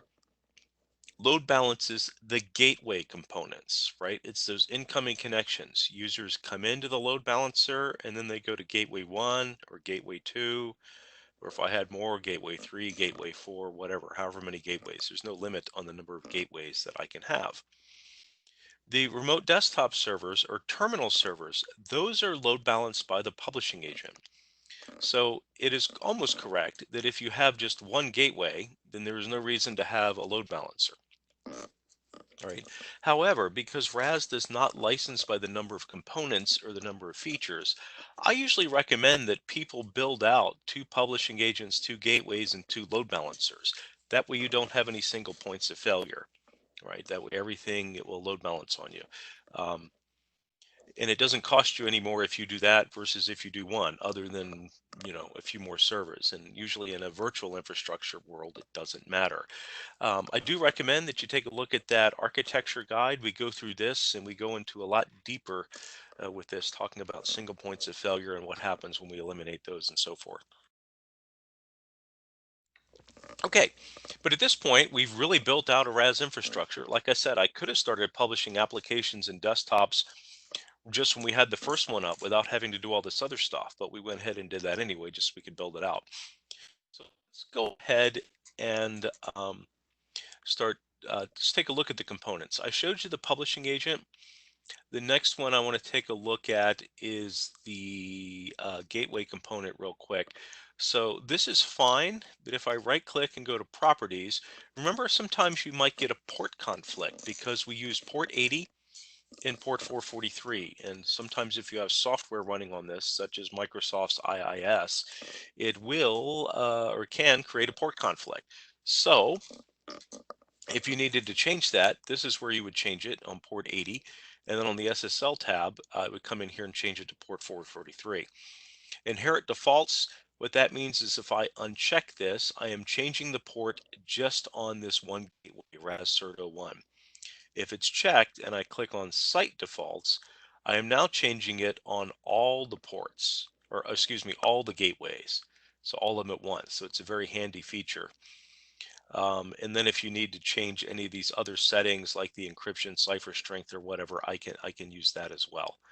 So, okay, I'm going to cancel out of that just so we don't change any of the settings. The other thing to notice is the HTML5, the web interface, it is on by default. So it's already working. I don't have to install IIS or do anything like that. It's just already working right there. For SSL, I'm not going to get into this tonight, but this is a feature in version 17.1. Here is the certificates. This is for the SSL certificates from GoDaddy, DigiCert, a certificate authority provider. We can integrate with almost all of those. You manage all of those centrally right here under Farm and Certificates. You can add and import certificates right here, right? Import a certificate, so forth. I can generate a certificate request, which gives me the thumbprint that I can then put to a certificate authority and so forth. And then it would list them all here and it tells me what certificates are assigned to which RAS component and when they're expiring and so forth. So I can manage them very quickly in just one little interface. The product ships with a self-signed certificate for the gateways. It does that for convenience, right? So I install it. I want to do some testing. I don't have to go purchase a certificate just to test things out. But when you go into production, obviously you would want to replace the self-signed certificate with a proper certificate out there, right? So that's certificates, but let's go ahead and start publishing some things. That's what we call making applications and desktop available to end users, publishing. So if I go down to farm and publishing, right, here's our little blue plus this time in the lower left. It says add. I click on that. We can publish a wide variety of resources. Let's start with some applications. So I'll choose application. I'll go next. I'm going to use this from a terminal server or remote desktop server. I'll go to next. Single application just means I'm going to have to browse to find the executable. Installed applications, if I go to next, it will actually query the Windows inventory and tell me what's installed on the system. So right now, if all my servers were clones of each other, I could just leave this, right? All servers in a site. I have all two of them, so it would pull from either server. If I'd grouped my server, remember I put them in the RD session host groups, I can do that right here. Or I also can just pick individual servers if I want. I'm just going to say all servers in a site because what I'm going to publish are a couple of mission critical apps. So when I click next, it's going to query the Windows inventory on these servers and come back and tell me what's installed. And what's installed is not much because these are very clean servers. So I'll grab Google Chrome, and then I think under accessories, we have some mission critical applications, Calculator, Paint, and WordPad, right? Everybody needs those. So I'll go ahead and click next. And this is just a summation screen letting me know what it was. And I click next and finish and apply. Just like that, everybody's ready to go. If you wanted to do a remote desktop, right, a session-based desktop, I can go add, I can pick a desktop, go next, remote desktop server, yep, all servers again. By the way, if I have more than one server picked, right, like all servers in the site or a group that has more than one server, or if I clicked more than one server down here, that's where the publishing agent will automatically load balance those for me. So it'll take care of that. So I'll go to next. I might just give it a friendly name. This is an RDS desktop, right? The rest of it's fine. I'm not going to mess with any of the other settings. You can look at those on your own. Finish and apply. That's it. So just like that, it's available to itself. So let me minimize this and I'll just run a connection. So if I want to go to that, I just would type in HTTPS colon, and then this server, actually, let's connect to the load balancer, right? 10.228.13.40. So I'll connect to the load balancer. This is that self-signed certificate. I'll go ahead and go through that. I wouldn't see that if I had a real certificate. It's sending me to the wrong thing. That's kind of weird. I'll have to go double check that in a minute and see what's going on. Anyway, so here we go. I'm going ahead and I'm logging into the farm. I'm going to log in as a user. I'll log in as May West. Okay. I am logging into the domain because this is a domain account. So if I need to specify the domain, I would use this format, right? The UAC format, not the NetBIOS domain \. I would use this. So that'll work here. I don't have to put the name because this user is not ambiguous. There is not a May West on my local server. It is only a domain account. So we'll figure it out. If I was to log in with administrator, it wouldn't know, and it probably would use just the local one. But I'll go ahead and just use this one that I know is good. And I'll log in. And then I want to show you how this works because it can work in two different manners. So it's going to prompt the end user to install the Parallels client, right? It's analogous to the Citrix receiver if you're used to that, right? But the Parallels client is just some software that allows us to connect. So it's going to detect the installation and it's going to prompt me to install it. I'll just click install and I'll click download. And here's the little installer. I will go ahead and run this. And here it is. It just got put by my web page. This is all an end user has to do is just accept the license agreement and take the defaults, let it run. And at the very end, they don't have to configure it, right? So once it finishes, just uncheck that box that says launch the client, click finish, you close this, it goes through the process again. This, by the way, I'm going to click that, is the browser telling me that I'm calling an external program. That's the browser. It's nothing we can control. Google Chrome throws that up saying, hey, you're using an external program. Yes, I'm using the Parallels client that I just installed. So yeah, if you want to use the Parallels client, you got to click that, open, allow it, right? Google Chrome used to have a little checkbox that says, remember this for this application, and you'd only have to check that once. Unfortunately, they took it away. So now you have to click it all the time. It's kind of a little pain, something you have to do for the end users, train them to do. Okay, so with that, The remote application server web interface, and you can see it's already on by default, can operate in two different modes. I could use the client that I just installed, so I'll go ahead and I'll run Microsoft Paint. There it is. There's the browser, again, asking me if I want to do that because it doesn't have the little checkbox. There's the self-signed certificate, right? Obviously, that will go away if I use the real certificate. And it'll come up and it should launch Microsoft Paint for me, right? That mission critical app.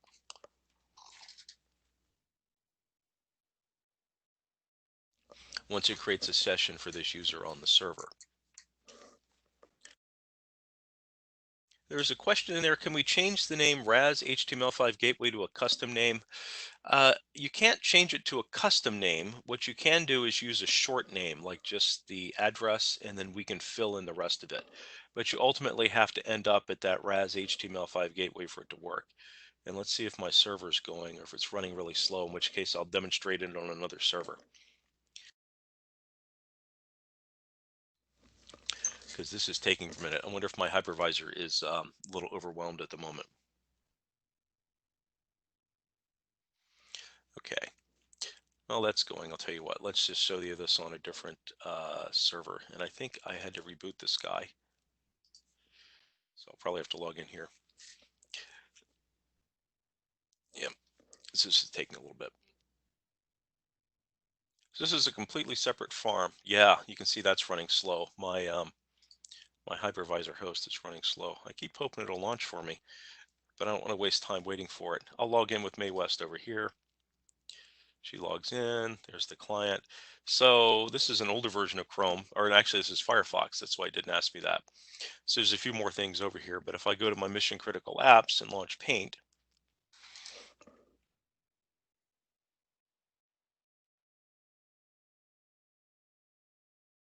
looks like I already had PowerPoint running on the server. There's Microsoft Paint. So there it is. Let me get PowerPoint closed because she had already had that open. And to get this out of the way, notice that Paint, and it's just a regular window, and like I said, we can see the screen painting a little bit because my server's slow, but it broke it out of the browser. So if I close this, right, it just is Paint, right? It looks and feels like another window. I could use multi-monitor, all sorts of stuff. I have access to my local drives if I wanted. Um, but I could also use the clientless method. So let me open up a new session. And by the way, you can change the look and feel of that web interface, right? Notice the colors are different. I can also add my own logos, right? So I can kind of do all of this. So you can customize this. You feel like you're logging into your own screen. And this login to Parallels RAS, that is actually because that's the name of my farm. I could change the farm name to something else and users would see login to, whatever your name is that you want them to log into. But let me log in with a different user. When I log in, and yeah, something's going on in this other one. But let me go ahead and launch Microsoft Paint over here. So I'll go right click on Paint and I'll say open. And this time when Paint opens, I'm actually going to use a clientless version. So remember that whole little thing I did about installing the Parallels client? I wouldn't have to do that here, right? I just go ahead and launch this and Paint opens. But notice it's in the web browser.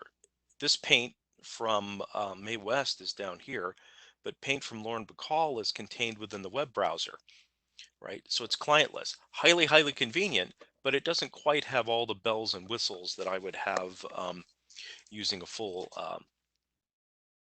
using the client version underneath it. And if I want to do a desktop, I could come here and do desktops. I've got a terminal server desktop right here. I could do that. It opens up in a new tab, log me into the desktop, and here we go. Yeah, let me get rid of that. It's a little Firefox thing. So it should log me into the desktop. Notice the cool thing over here, this little toolbar, right? This is kind of a pain. I'm running at a tab on the browser, so I have to kind of scroll around.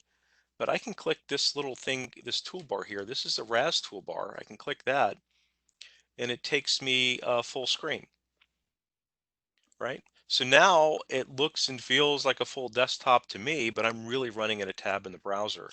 These other little pieces over here are to interact with my local system. So if I, as a RAS administrator, allow it, I could use the browser function to download and upload files to my remote session in my workstation. So I could go back and forth on that, right? I can also copy amounts of data here. That's what this stuff lets me do. And if I want to break out of it to do something else, I just use this little minimize, and that takes me back to my screen and my tab. So I can go clientless, or I can go client full, client here, or I could use the client integrated. And the client integrated, remember, is a little bit more seamless, right? So if I wanted to move files off and on, I could just go to File, Save As, and then I see the stuff on the server. All these exist on my profile on the server, but I also can see on RAS1, see on RAS2. Those would be my local disks on my workstation, so I can use local disks. I can turn all that off if I want. I'll show you how to do that using RAS policies in just a second, but that's kind of that part.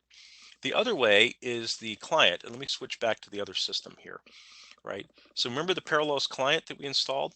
Here it is right here. It got installed, so I can run that, but there's no connection information in it. So I could come in here and manually go right click, new connection. Yeah, it's a RAS connection, and then enter in all the server connection information that I need to be able to get to it. End users don't know that.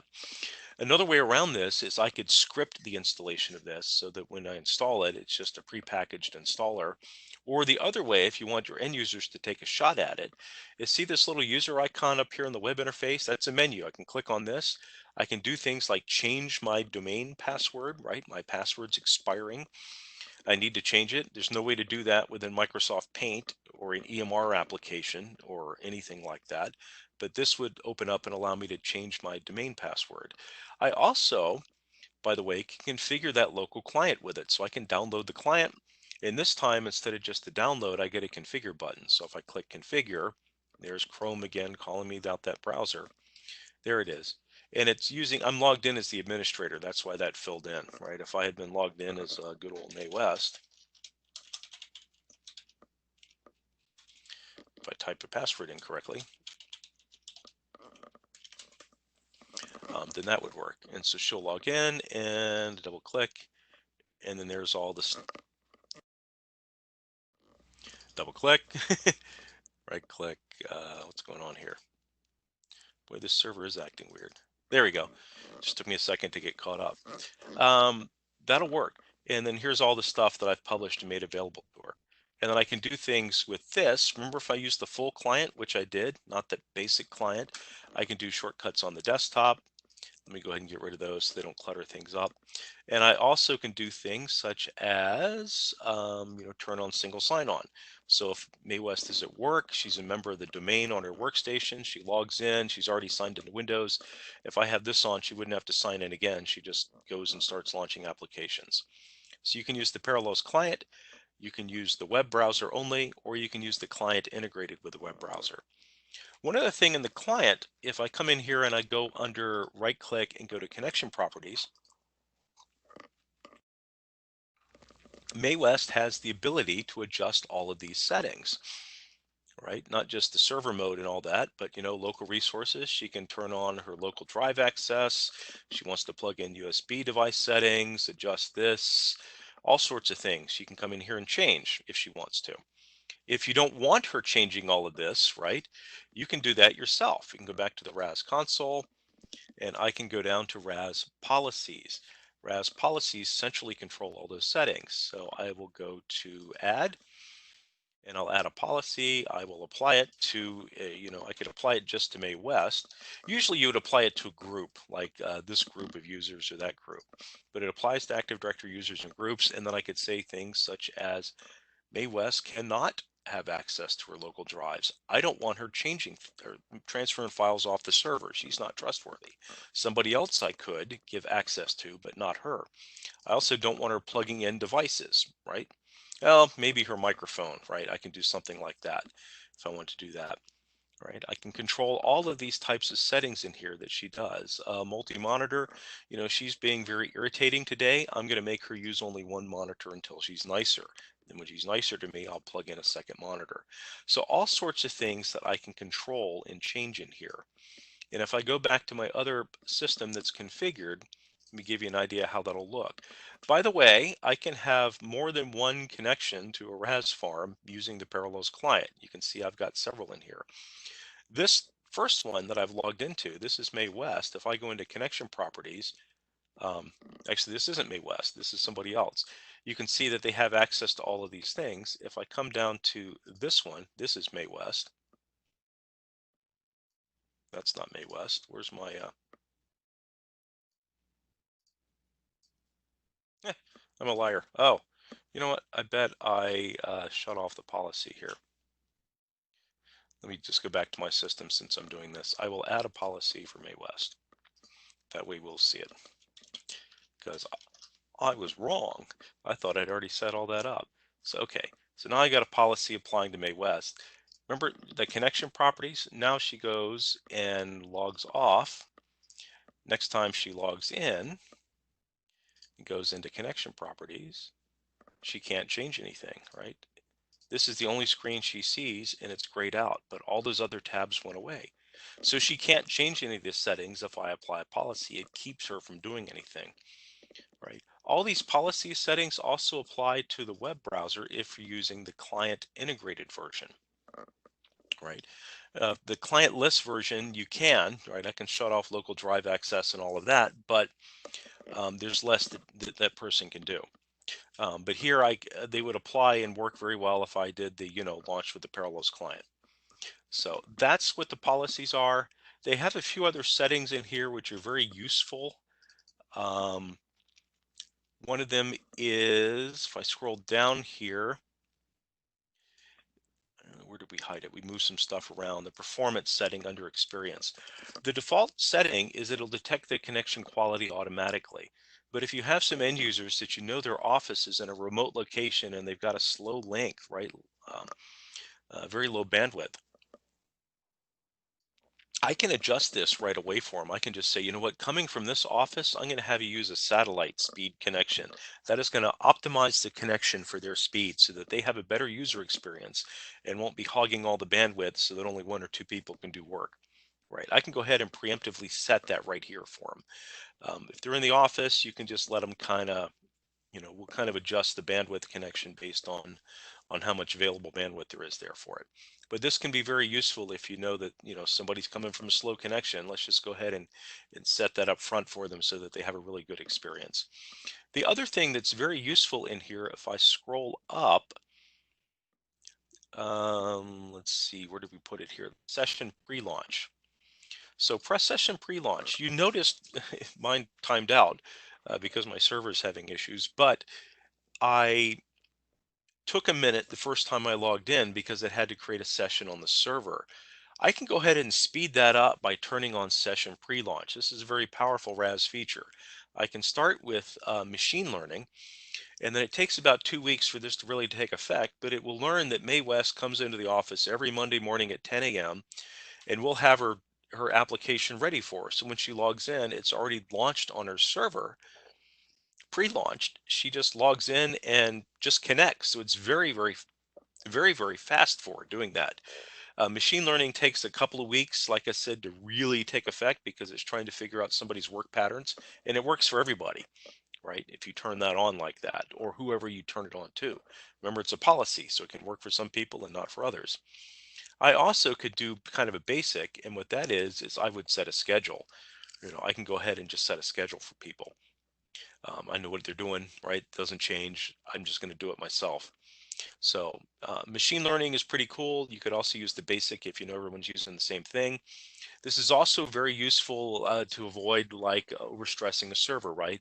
Everybody comes to work Monday morning at 9 a.m. and then they launch their applications right at the same time. That puts a lot of stress on your server environment. If you have the pre-launch on, we'll kind of stagger those so that they're logged in over a period of time in the morning. The time everyone gets there and they all double click their icons, they're just going to a session that already exists. They're not initiating logins into the server. So that'll kind of speed things up there. So that's very, very useful for that as well. Another one too, if I go back to my other environment, I think I still left this setting. Yes. So this is for a user. You notice the same user, this is John Wayne, has two policies. This one takes away their drives, and this one gives them access to their local drives. So you have two policies that conflict for this person. What happens? Well, RAS processes the policies from the bottom to the top. So the first policy will say no drives. The second policy says drives. When John Wayne logs in, he will have access to his local drives. If I don't want that to be the case, I could just switch them, right, using the up and down. Now the no drives is on top. That would stop him from accessing the local drives because that process is last. So we start at the bottom and then we work our way to the top. Let me reset that. I'll just leave it. It's good enough. So anyway, that's what that will do. Okay. So that's the local drive access. The other piece to talk about after policies is let's get into universal printing. Printing, we automatically redirect printers. So if I'm working at home and I've got a printer attached to my workstation and I want to be able to print for that, guess what? It works right out of the box and the administrator doesn't have to do anything. The end user will just go file print and they'll see all their printers. So let me go ahead and show you this over here. I'll go to this, I'll open up. And by the way, you can tell that something is a published app because you can see you got the little Parallels logo there. That lets you know that this is a server version of Paint and not running on my workstation. So I will make a nice masterpiece here and then I'll go to File and I'll go to Print. And I haven't configured anything on this either. And it's just a server, so it's got the basic Microsoft, so you can see the document writer and the PDF. Those are server printers. But if I see the PDF by my username, by May West, that means it's a printer attached to my workstation. This one too, right? It's a printer attached to my workstation. So all your local printers are available to you in the session automatically without you having to do anything. If I was to click OK here and I had a real printer set up to my workstation, the print job would just come right out the printer. All we do is we capture the print job, we pass it down to the local client, and we let the local drivers on the workstation talk to the printer. So I don't have to install drivers on the printer or on the server or anything like that. There's no generic drivers, universal drivers, nothing. It just works and it works right out of the box. If I'm using the clientless option, I can still print, but it's a little bit more limited. So let me go back into the web browser and go to this clientless version. So here's Paint. Let me open up Word. That way we can see that don't get confused, right? So here's Microsoft Word running, remember, on the web browser, not here. So it's using the clientless version. And if I go to File and Print here, here it is. Notice I don't see all those other printers, but I do see the 2x Universal Printer by my username. What does that mean? It will print to my default printer. So if I just have a default printer attached to my workstation at home and I go File, Print, and click Print, it will come right out my local printer. I don't have to do anything as an administrator to make that work. It just works for me automatically. Okay. So that's that on printing.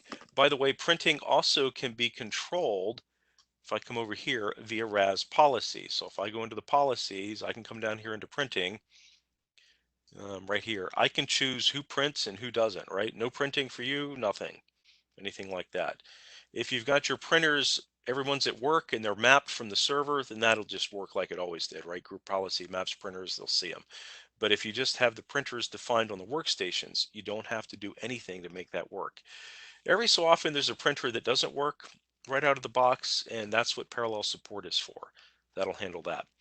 All right, so we're now just about at the top of the hour roughly. So I'm going to go ahead and give us another 15-minute break, and then we'll have just the last home stretch. And we're going to wrap up by looking at VDI, monitoring, and reporting. Those will be the three topics, but we've already covered most of the basic stuff. Okay, so let me go ahead and set that timer again and for another 15 minutes, and we'll have a nice break. So I'll talk to everybody in a few minutes. Have a good break.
Okay, everybody, welcome back. Welcome back. Hope you had a good stretch. Final stretch here. So let's get into some VDI, huh? So if to do VDI, we first got to set it up. VDI has a few more moving parts. It's already kind of basically going. What I need to do is integrate with my hypervisor. So if I go up to Farm and then click on VDI, and here's where we're going to have a problem. Let me check something real quick. I can't remember the address of my hypervisor right off the top of my head. This, by the way, is a Mac, obviously, and this is the Parallels client for the Mac. It not only can connect to multiple RAS connections, but I use it as an RDP client on my Mac to get to stuff. So very handy. So .249. Okay, so I go to Farm VDI. Here's our little blue plus. I'm going to point it to my Hyper-V server. That's the virtualization up here, right? VMware ESX or vCenter, Microsoft Hyper-V or cluster. These are all the hypervisors that we support: Scale, KVM, Nutanix, Acropolis, etc. We're hypervisor agnostic. Cloud computing would be if I wanted to go with Microsoft Azure. We're going to do that in the advanced training. And before terribly long, we're going to add some other cloud providers up there, probably AWS next. I don't have a time frame on that, so I'm not sure when that will be, but I do know that's probably the next cloud provider that we'll do. But this is going to be virtualization to Hyper-V, so I'm going to do that one next. It is Hyper-V, so I will come down here and choose Hyper-V, and then I looked that up, and I said the address was 249, I hope. And then I will use the credentials to get to my Hyper-V server. I don't really need a description or the advanced settings. I will go next and invalid credentials. Looks like I fat fingered something, right?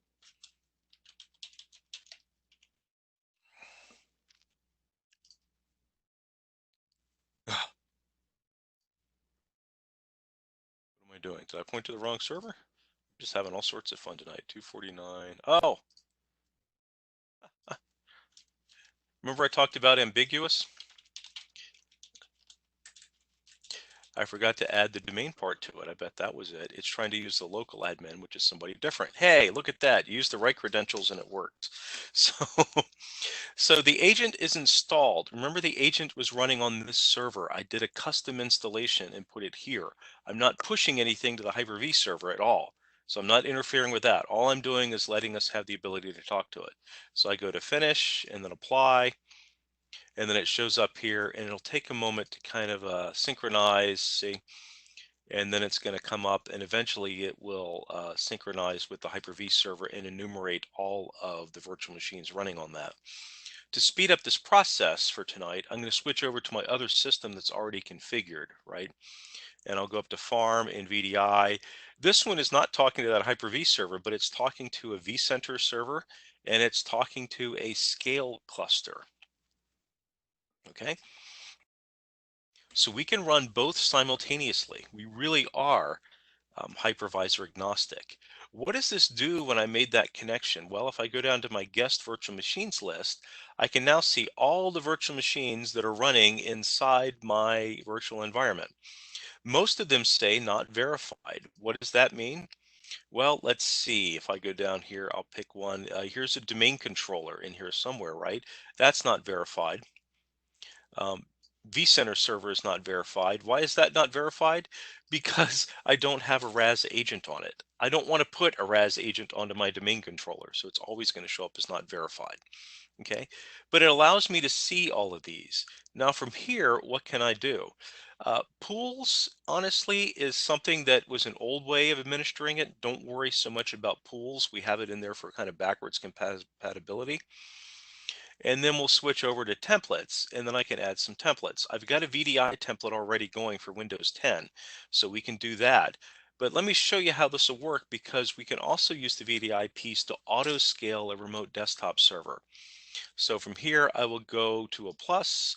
It looks like somebody just joined. Can you summarize? Yeah, I don't have enough time to summarize. However, there will be a recording of this made available to you.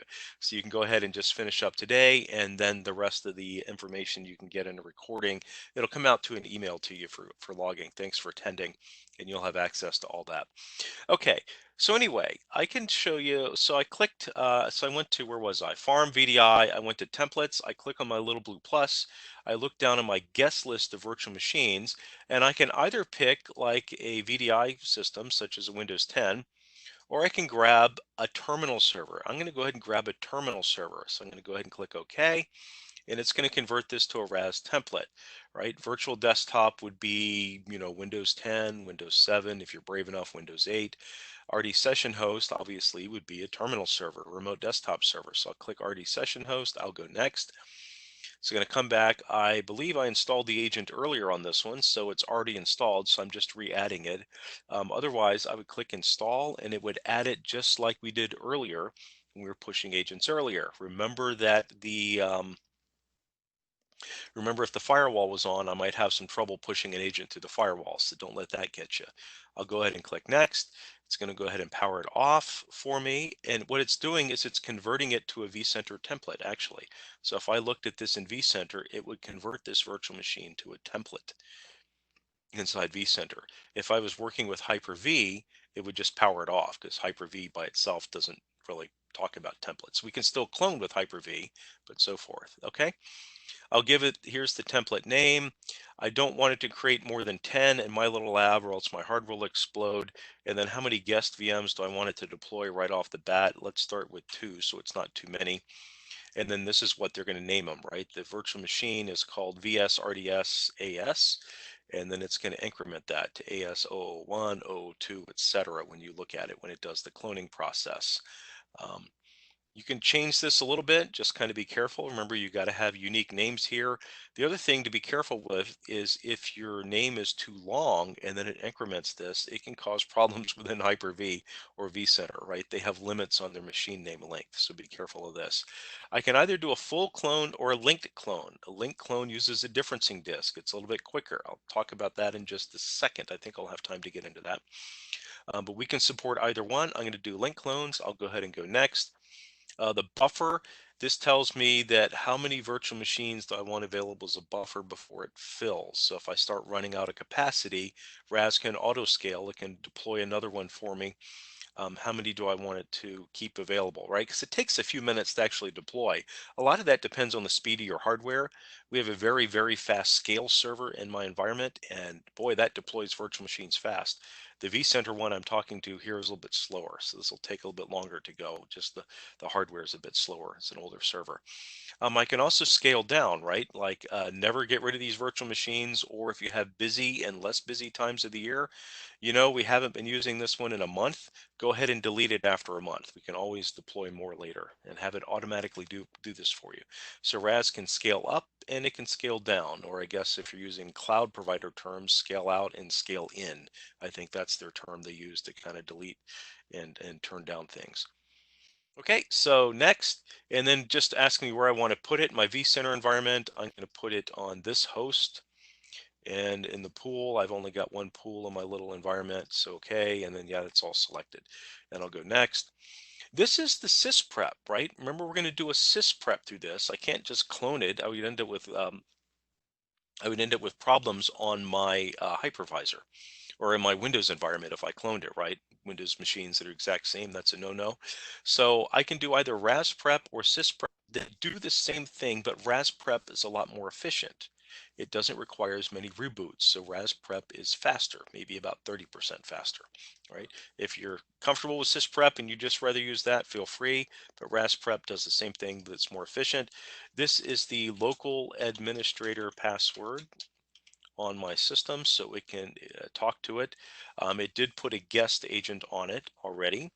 And then this would be an account that lets me integrate with the domain because it has to join it to a domain. Active Directory is required for VDI. If you have a very small terminal server environment, like a single server, you can get away with local Windows security. If you're using VDI, any kind of auto scaling, you have to use Active Directory. Okay, and then I can choose which OU to put it in. That one's fine. I'll leave it. Next, the key management service. If I have a key management service, or if I want to plug in keys here to use, I could do that. I'm just going to let it deploy as is, not worry about keys.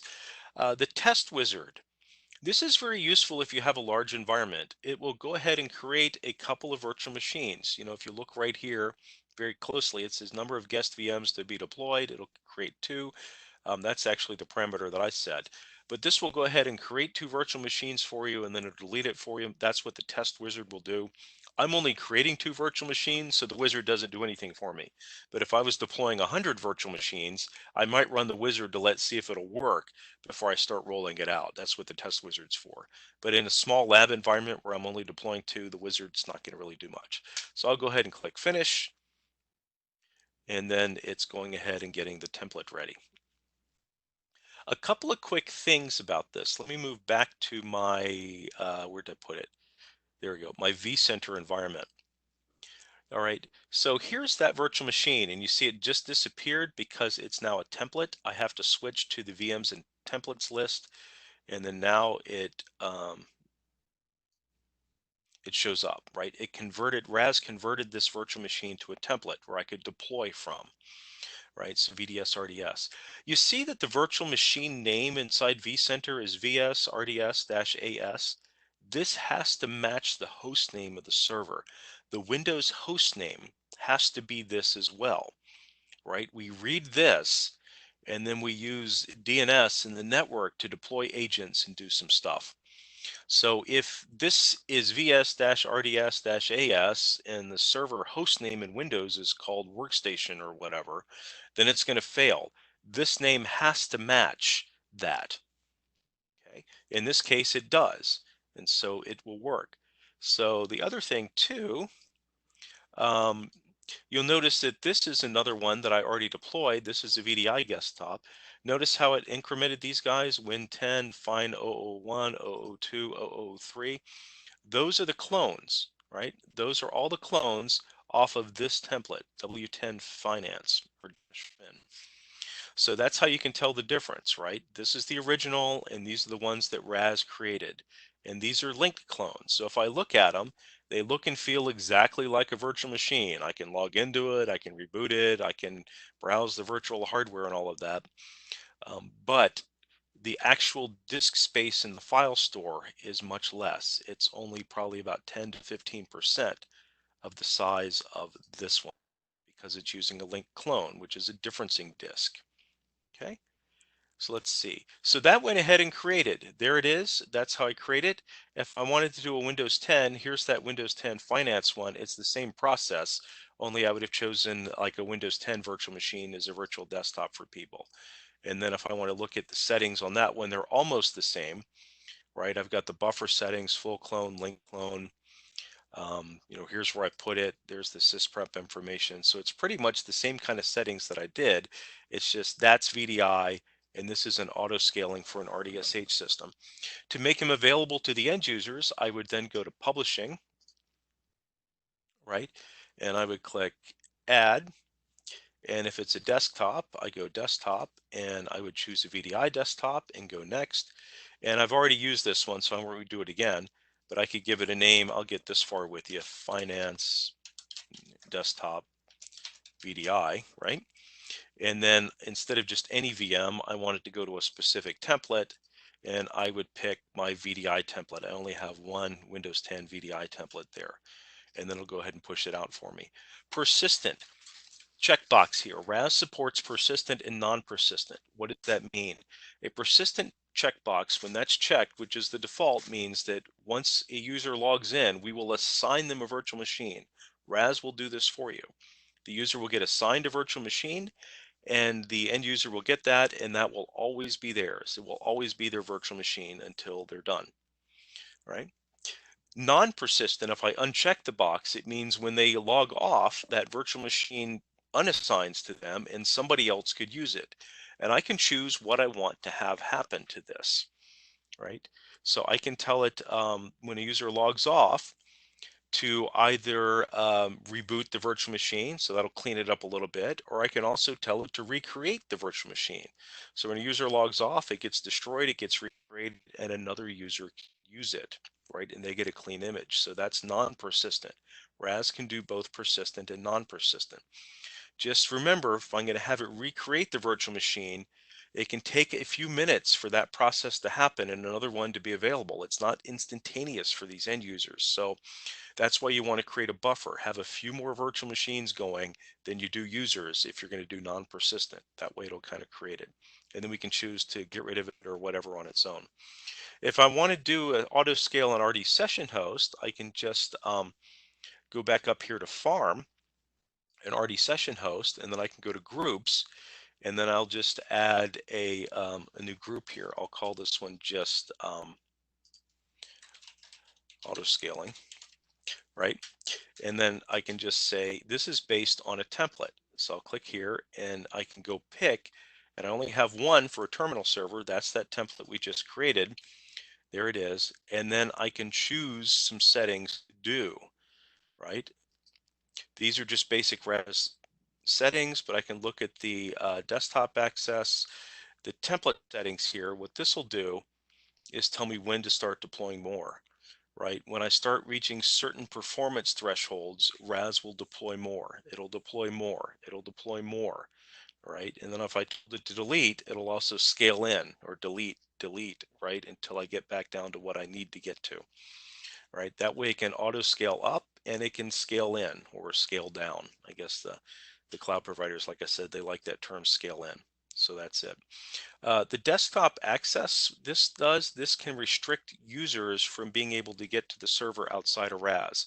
So if you have somebody that's clever enough and they realize that they're on the same network and they go, hey, I can just log into this terminal server, right? RAS cert 01. I'm a member of the local desktop users group. Oops, can't do that. I could do MSTSC, Microsoft Terminal Server Connection, and then point to RAS cert 01, right? I could have Mae West log in. This stops Mae West from being able to do that, right? It means that you cannot make a rogue or unauthorized connection outside of RAS. If they want to get to that, you have to use the RAS tools because that has the security, so local disk access, everything else that you can control. So this prevents users from logging in when they're not authorized to log in that way. Okay. User profile disks. This is a Microsoft tool that replaced roaming user profiles. We have some integration built into it. It's much cooler than roaming user profiles, but I don't recommend that you use it. There's a company called FS Logix, FSLOGIX. Slide on that, show you real quick, leave off, but it's a very robust profile management tool that Microsoft purchased, and because they purchased, they gave it away for free. And again, I like free. So use FS Logix. It's included for free with Microsoft RDS client access licenses. Very robust. Use that for your profile management for terminal servers. It also works for VDI and is included with the virtual desktop access licenses.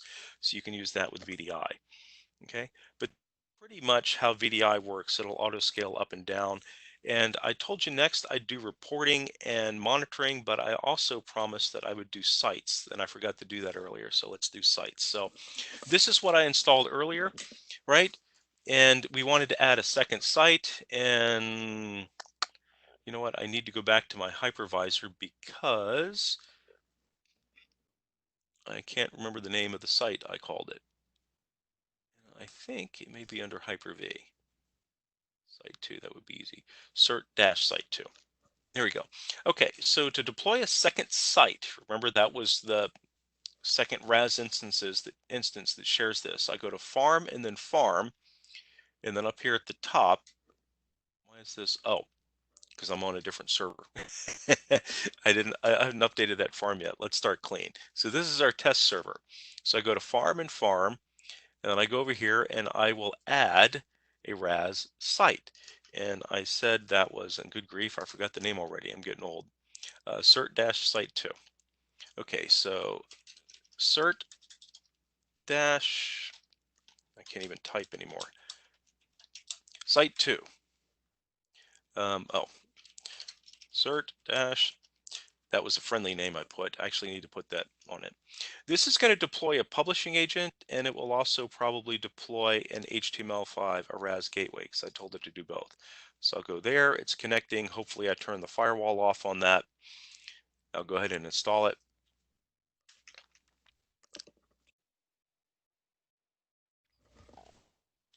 Okay. And it's doing essentially what we did earlier. Remember when we pushed out a publishing agent or a gateway server earlier? It's going ahead and deploying this. So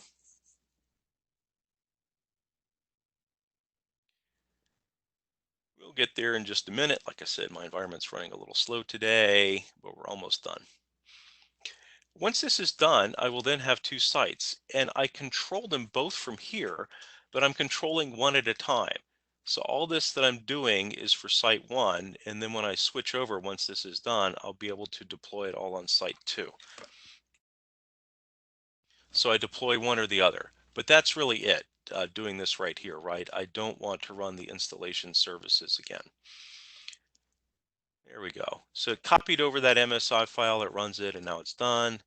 It's there. I'll click OK and then apply. Always click apply. And now I've got site two. So I'm controlling this site, and then I just right click and say switch to this site. And now I'm on site two. And when I look at this, you'll notice it's got a gateway and a publishing agent, but I haven't deployed a remote desktop server yet or a VDI. So it's not very useful. But I'm deploying site one, and or I go back up to farm, and then I switch to this one, and now I'm deploying site two. And if I want to make this one the master site where the licensing server exists, see, this is the licensing site. I could just right click and say set as licensing site, and it will move it over. So that's all I need to do. But that's how you deploy a site. Really difficult. Okay, so let's switch back to the slides real quick, because I had a couple of things under VDI. RAS can do three types of virtual desktops, other than a remote PC. That, I guess, is a remote desktop. I could do desktop-based VDI, right? That's like a Windows 10, Windows 8, Windows 7 desktop running on a hypervisor. We also can support server-based VDI. That's in case I want to use end users having like a Windows 2019 or Server 2016 desktop. It's a single-use server, one user at a time using it, but we can support that. It's called server-based VDI, and then session-based VDI is just the terminal server desktop, right? You can mix and match too, so you can pick and choose. So what are the characteristic differences between these? Well, terminal server desktop, let me flip through this real quick. Multiple users share that same image, right? That's just the terminal server desktop. And because of that, it's highly, highly efficient. Generally, you can get 35 to 50 users per an RD session host. Depending on what you're doing in your environment and how big your servers are, you may get less, you may get a lot more. It just depends. But average is probably 35 to 50. If you got users connecting to multiple servers, you're going to want to use some sort of profile management solution like roaming user profiles. Please don't use that unless you've got it existing already and you don't want to touch it. If you're going forward, I recommend using FS Logics from Microsoft. Here's a link for this. You'll have access to these slides, so you don't have to worry about scrambling to write down that link. But it does limit a few things, right? Users can't they can work and feel, and it looks and feels just like a real desktop, but users can't do things like reboot or install applications because it could affect other users. And then, of course, Parallels can auto scale these up and scale them in too, right? VDI, just as a quick refresher, one user at a time for a desktop. Generally, it's a workstation class operating system, although we can support server-based VDI as well. You usually get all the regular RAS benefits of policies and HTML5 client, printing and peripheral redirection and so forth. All that applies. We can auto scale these as well, up and down. And of course, you can mix and match hypervisors at the same time. So very powerful. And then we support persistent and non-persistent desktops. Remember, VDI is just really nothing more than a single user remote desktop session host. And if you're comparing and contrasting these two, oh, real quick, link clones, just for visual, right? If I use full clones, everybody's using a 50 gig image on Windows 10, which means I really strip that down to the bare bones, right? It's far less than what Microsoft would recommend, but I've got it down to just really tight because I'm short on disk space. Well, a link clone says, these images are all about 80 to 90% the same. They've got Windows System 32 directory, DLLs, software is all largely the same. It's all the same, and I'm just copying the same thing over and over and over again. Is there a more efficient way to do that? And yes, it's using linked clones. It uses a differencing disk, right? A master image and then smaller, I guess, stub images linked to the master.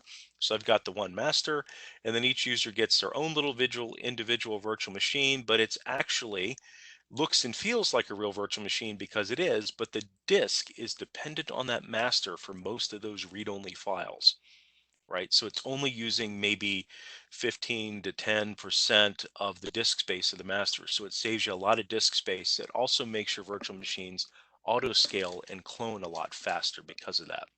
Okay, so it saves a lot of disk space, faster deployment, and then the clones are fully function Windows system virtual machines. It also allows maintenance of them a little bit easier when RAS. I can right click a template and put it in maintenance mode. That will put all the guest virtual machines to sleep. It will reconvert that master from a template to a virtual machine and wake it up where I can go in and then I can do an update. And then when I take it out in maintenance mode, it puts it back to sleep, converts it back to a clone. It blows away all the clones and it updates them. So now they're all updated based on the master. But remember, it does delete all the clones and recreates them. It doesn't slipstream them in there. So you want to make sure if you do that, that those virtual machines are stateless. You've got no user data on them.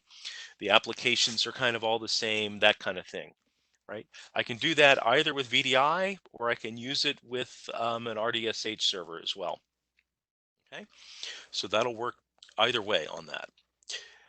The difference really, if you think about it from just a functional standpoint between VDI and RDSH desktops, and of course RDSH, you can do apps as well as desktops. You can mix and match. Some users get desktops, some get apps, some get VDI. Doesn't matter to us. Licensing is all the same. I find that RDSH is generally way more efficient and it costs a lot less because it doesn't require as much infrastructure. There's fewer moving parts, so it's lower in maintenance. You do have the Microsoft Client Access licensing or a CAL that you have to pay. If I go to VDI, it's going to be more expensive because it requires more hardware. I've got more virtual machines that I've kind of got to manage and keep track of, even though RAS can automate most of that for you, right? But it does give me a few benefits, right? I have more flexibility for my end users. So if I have power users, they could do things like install applications and reboot their guest image on their own because it's just theirs. I don't have to give them that privilege, but I could. It also gives me a little better application compatibility. The vast majority of applications out there work perfectly fine in a Windows Server, terminal server environment. But there are some applications perhaps that can't run on that. They require a specific operating system type, or maybe they can't handle the multi-user mode in a terminal server. Those are both good reasons to do VDI. By the way, you don't save anything on Microsoft licensing either because Microsoft has special virtual desktop licensing, virtual desktop access licensing, VDA license that you have to pay. So you're paying the Microsoft tax either way. Typically, when I'm thinking about an environment, I usually start like this. I'm going to give users applications first because that's the most efficient way for me as an administrator and it costs us the less money. Users are very used to this type of environment because, there's an app for that. We're all trained to do that on our phone. If I need to give them a little bit more, if an applications isn't quite enough, if they need more, then I give them an RDS or terminal server desktop. That's the session desktop, right? um, and see if that works. Okay, that's a more comfortable environment because it looks like a Windows environment. You got access to all your data and files via the profile and profile management. And I'll stop there because that's the way. And so if that works for them, then that's what I do. I only go to VDI if I have a specific reason to go to VDI, such as app compatibility or a power user or something like that. And so I usually save VDI for that. So you don't have to go 100% VDI for your end users. You can save that just for certain people and use a more efficient remote desktop server approach for others, right? It'll save you a lot of money. RAS doesn't make you decide to do that because all of this is included in the licensing. It doesn't change your price from Parallels if you do one over the other. So I usually recommend, you're allowed to choose and do what's best for you. So if you need to go VDI, please go VDI. I just typically, I like to stick it in the RDSH world if I can, just because it costs you less as an administrator and it's a little bit easier to manage. That's all. Okay, and then persistency I talked about. I want to leave this here. I'm going to skip over this, but you have this in a slide that available for you guys if you want to read later. And then this just talks about kind of what I already talked about in terms of how we create the master images, where the agent runs. It's on the publishing agent server. We don't really modify the hypervisor at all, so you don't have to deal with that. You'll have this slide as well. And then this is kind of the tips where I talk about how Active Directory is required. Remember, the virtual machine name and the Windows host name need to match, and you have to use DHCP. Okay. And then the last piece about different subnets, I need to pull that off the slides because that doesn't apply anymore. That was an old version of RAS. We've updated it. Don't worry about that one. I'll delete it. Okay, and then I demoed it, so that's good. Printing and scanning and reporting and policies. I already talked about printing, scanning, and policies, so let's do the reporting and the monitoring, and that'll wrap up for the day. So we're just about there. So monitoring, this is my environment here. Monitoring is really, really simple to set up, right? Remember that separate downloader that's the performance monitor? I just installed this, and I can put it wherever I want. If you're in small environment, you can put it right on the RAS server. I just go to next, and you pretty much just take the defaults, right? Just let it go all the way through. It installs, updates, very, very quick and painless installation. And this is really the bulk of it, is just waiting for that bar to finish, right? And then once it's done,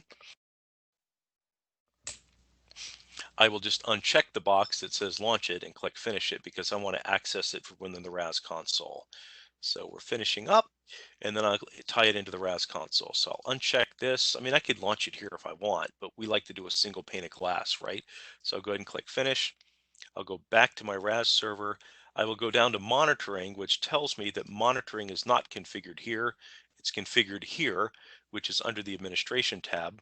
So I will enable the performance monitor. This is on the server RAS cert-01, and I click apply.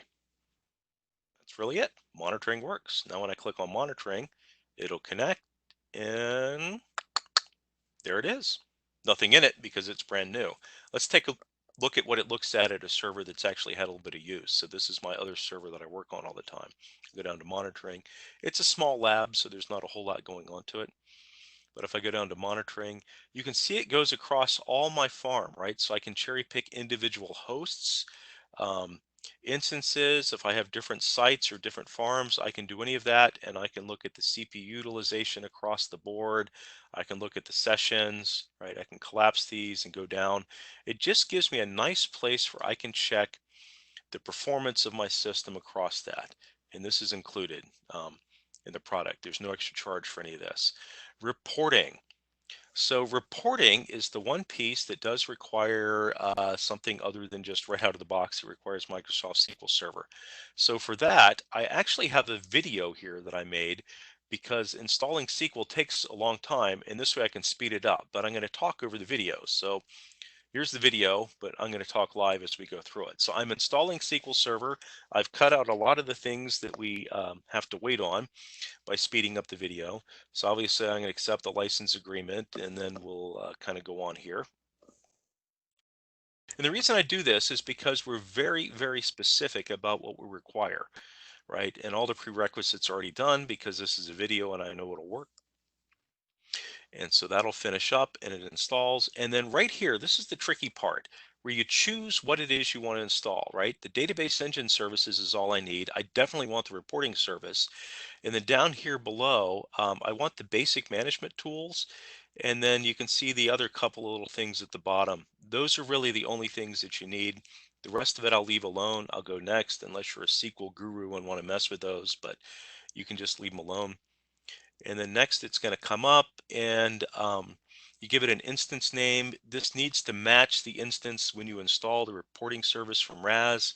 The documentation and everything refers to this just as RAS reporting, so I'll just use that with it, RAS reporting, and then I'll go next, and we'll kind of hum along. This takes a long time, by the way, so you're getting saved a lot by this video. It moves forward. I trimmed it out for us, thank goodness. And there we go. That's what's needed. Good, good, good. And I'll go ahead and click finish on this. I'll leave it at Windows authentication mode, but we do need to add some users, right? Not just here I'm going to add the domain admins for my environment, but there's also a special RAS user. that needs to be available on the server RAS reporting view. I believe you can change that to a different user if you want within Active Directory, but I usually just do RAS reporting view. That's the documented version, and you're good. Add that in there.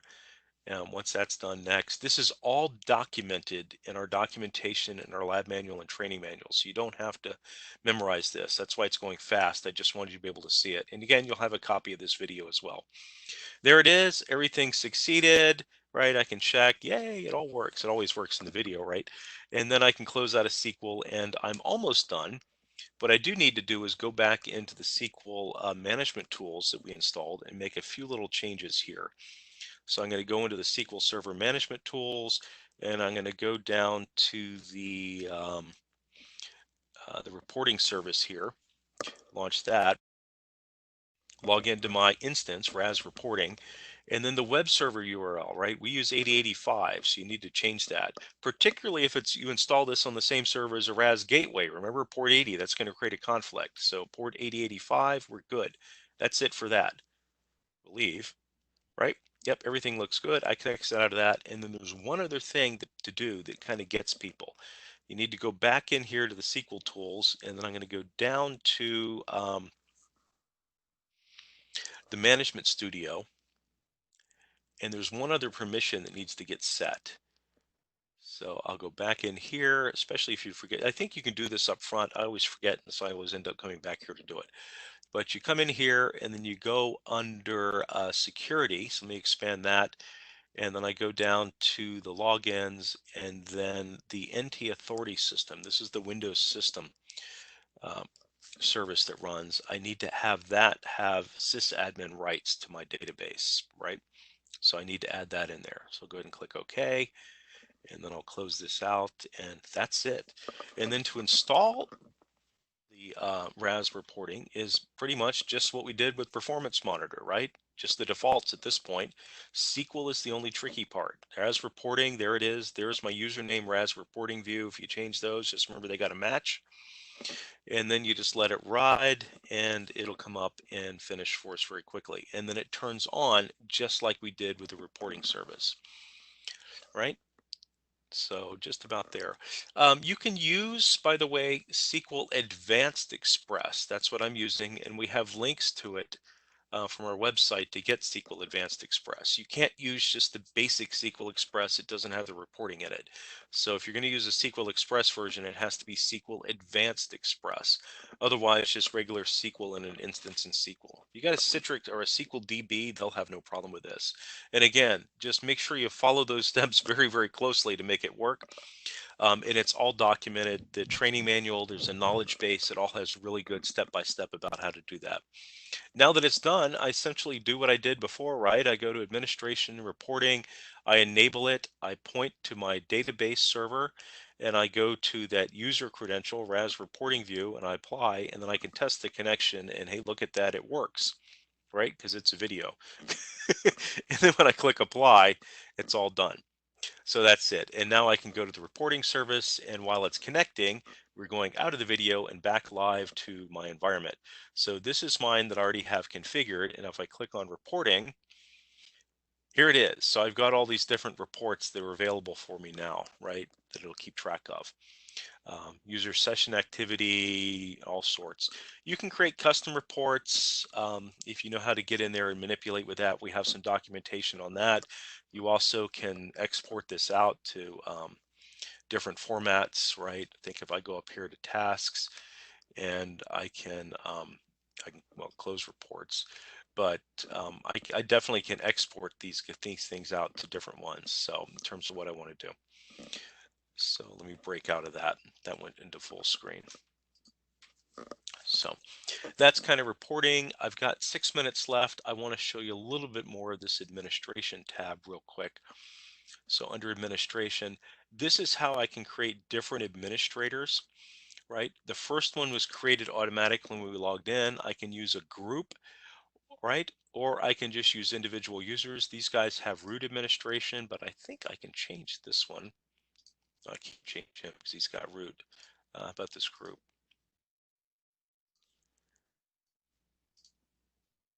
There we go.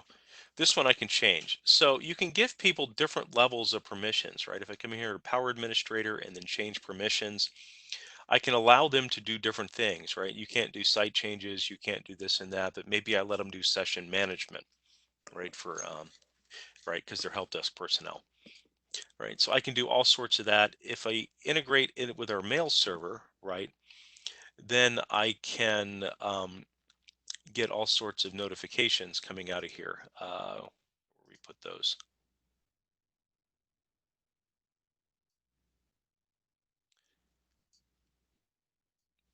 Anyway, I can set up for, oh, it's under there somewhere. I can set up notifications so I can get the notifications as an email if there's an event that happens to it. If I want to back all this up, I can export the settings. I can import the settings to restore them. That backs up all the configuration stuff that I've done here. If I want to script it, use PowerShell. We got a PowerShell guide online that will tell you how to do that. So you can do this automatically, and that will set up an automatic backup on a schedule.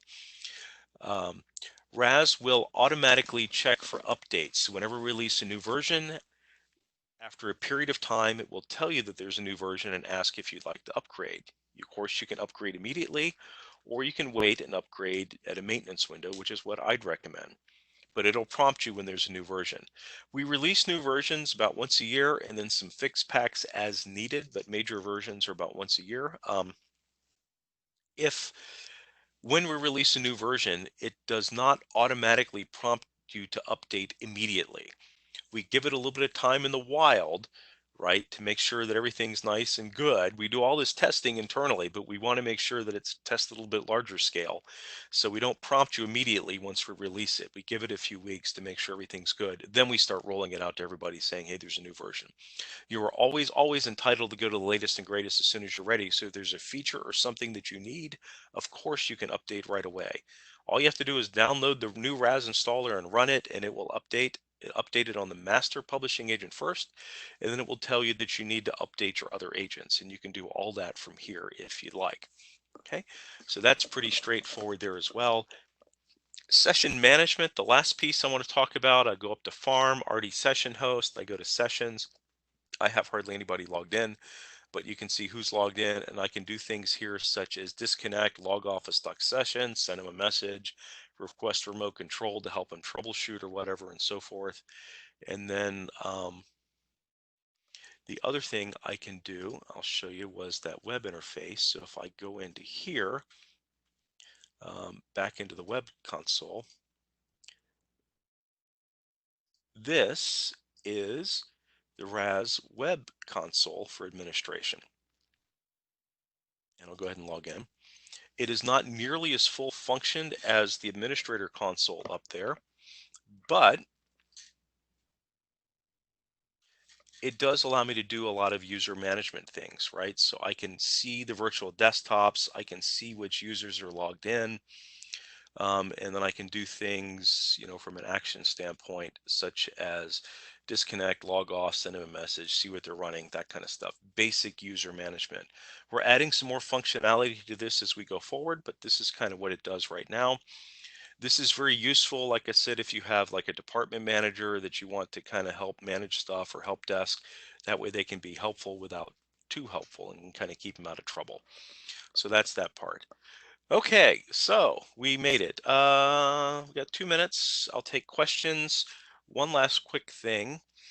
Um, to modify the HTML5 interface, remember how I told you you could change the look and feel of it? To do that, right? That is done under Farm and then Themes.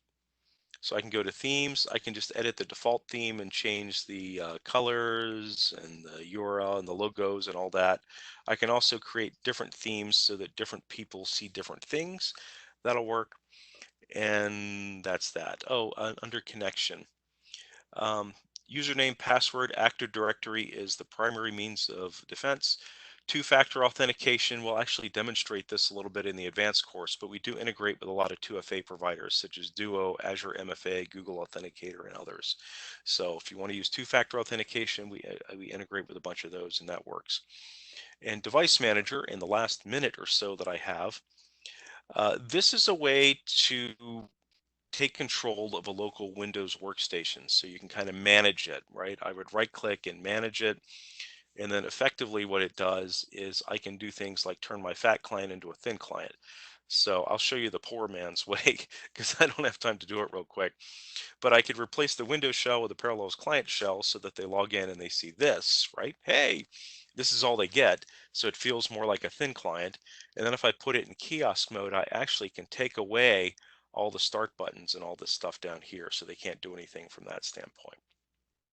All right, that's what Device Manager kind of lets you do on that one. And then I think we're kind of done. Let's see. Here's a couple of quick little features for that are new in Windows 7. I'll run through those in about a minute, real quick. The certificate manager I showed you, here's some more information that you have. You'll have access to these slides again so that you can kind of take a look at that and what it looks like once you have actually real certificates in there.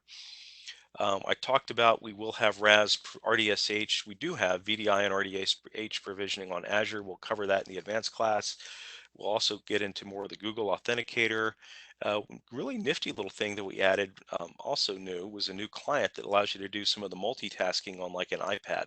We also have a very, very nice interface for Android devices as well. I encourage you to take a look at those. And then under the core capabilities, of course, these are all the things that we can do.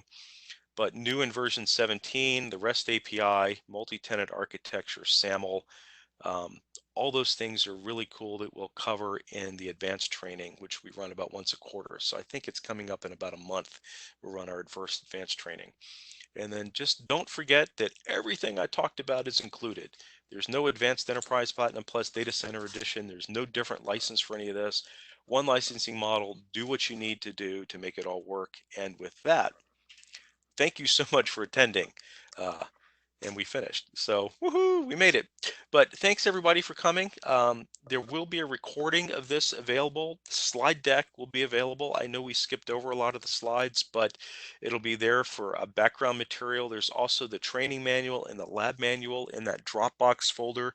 You'll have a link to that with that follow-up email that also includes this recording.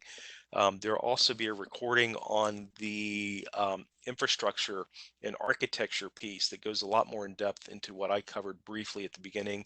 That's about an hour. That also is covered, that speeds things up. So you'll have access to all this stuff. The training manual and the lab manual, please go through those, and then don't forget to take the certification exam. All that information will be in there. Okay, with that, we're done. I am just going to hang around for a little bit and answer any questions.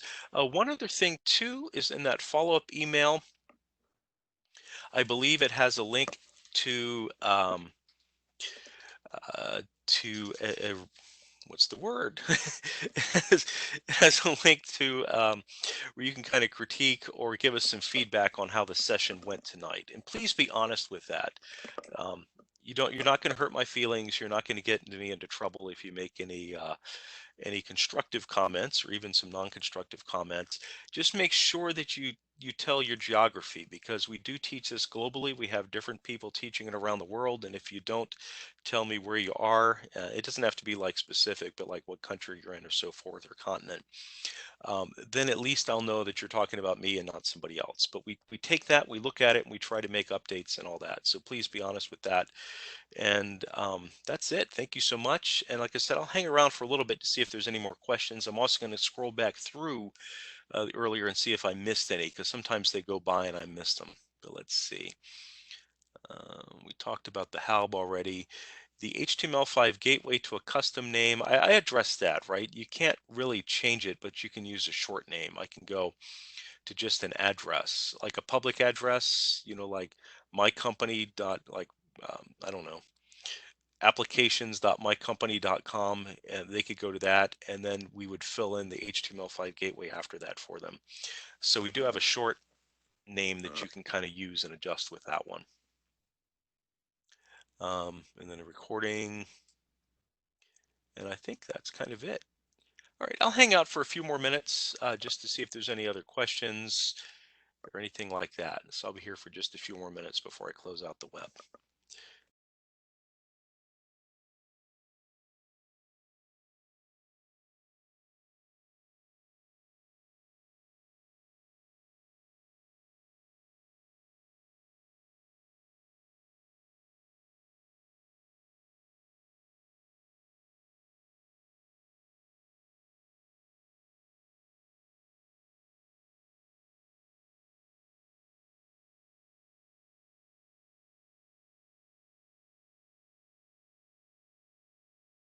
Here's one. Can the 2x server publish the desktop of another server which have the RDS features disabled?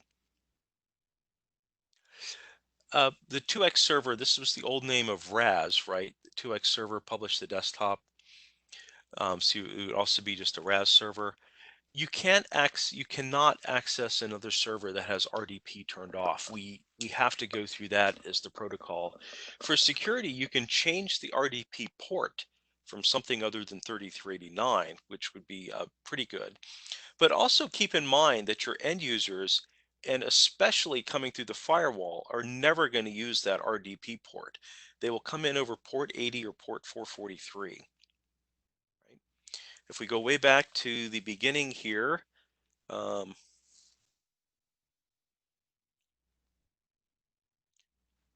right? Remember this stuff? Let me zoom forward a little bit. The end users are connecting over port 80 and 443, right? Especially over the internet, they would really be connecting only 443, and you could change that port. This here, this 3389 exists only between the gateway and the remote desktop server. That's the only place it exists. And you can change the port so it actually uses a different port, like 3390 or something if you want. I've never come across anybody that did that. But this is the only place. It's nowhere near out there on the internet. And you can actually have internal firewalls here or DMZ, dual firewalls if you'd like. That's talked about a little bit more in the architecture, but you never ever want to expose the RDP port out. So it actually is hardened because it's encrypted all the way through to here, right? And then this is the only place which is well inside your infrastructure behind your firewalls that'll do that. Okay, good question. But yeah, that so you have to have RDP. That's the only way we have to get to the server. So, but you don't have to make it easy to get to.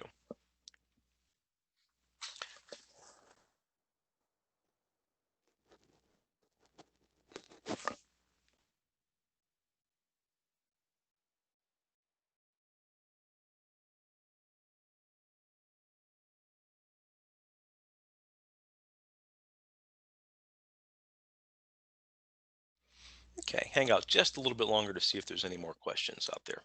But otherwise, we're kind of wrapped up if you guys are done.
Okay, looks like we don't have any other questions or anything, so I'm going to go ahead and end the session.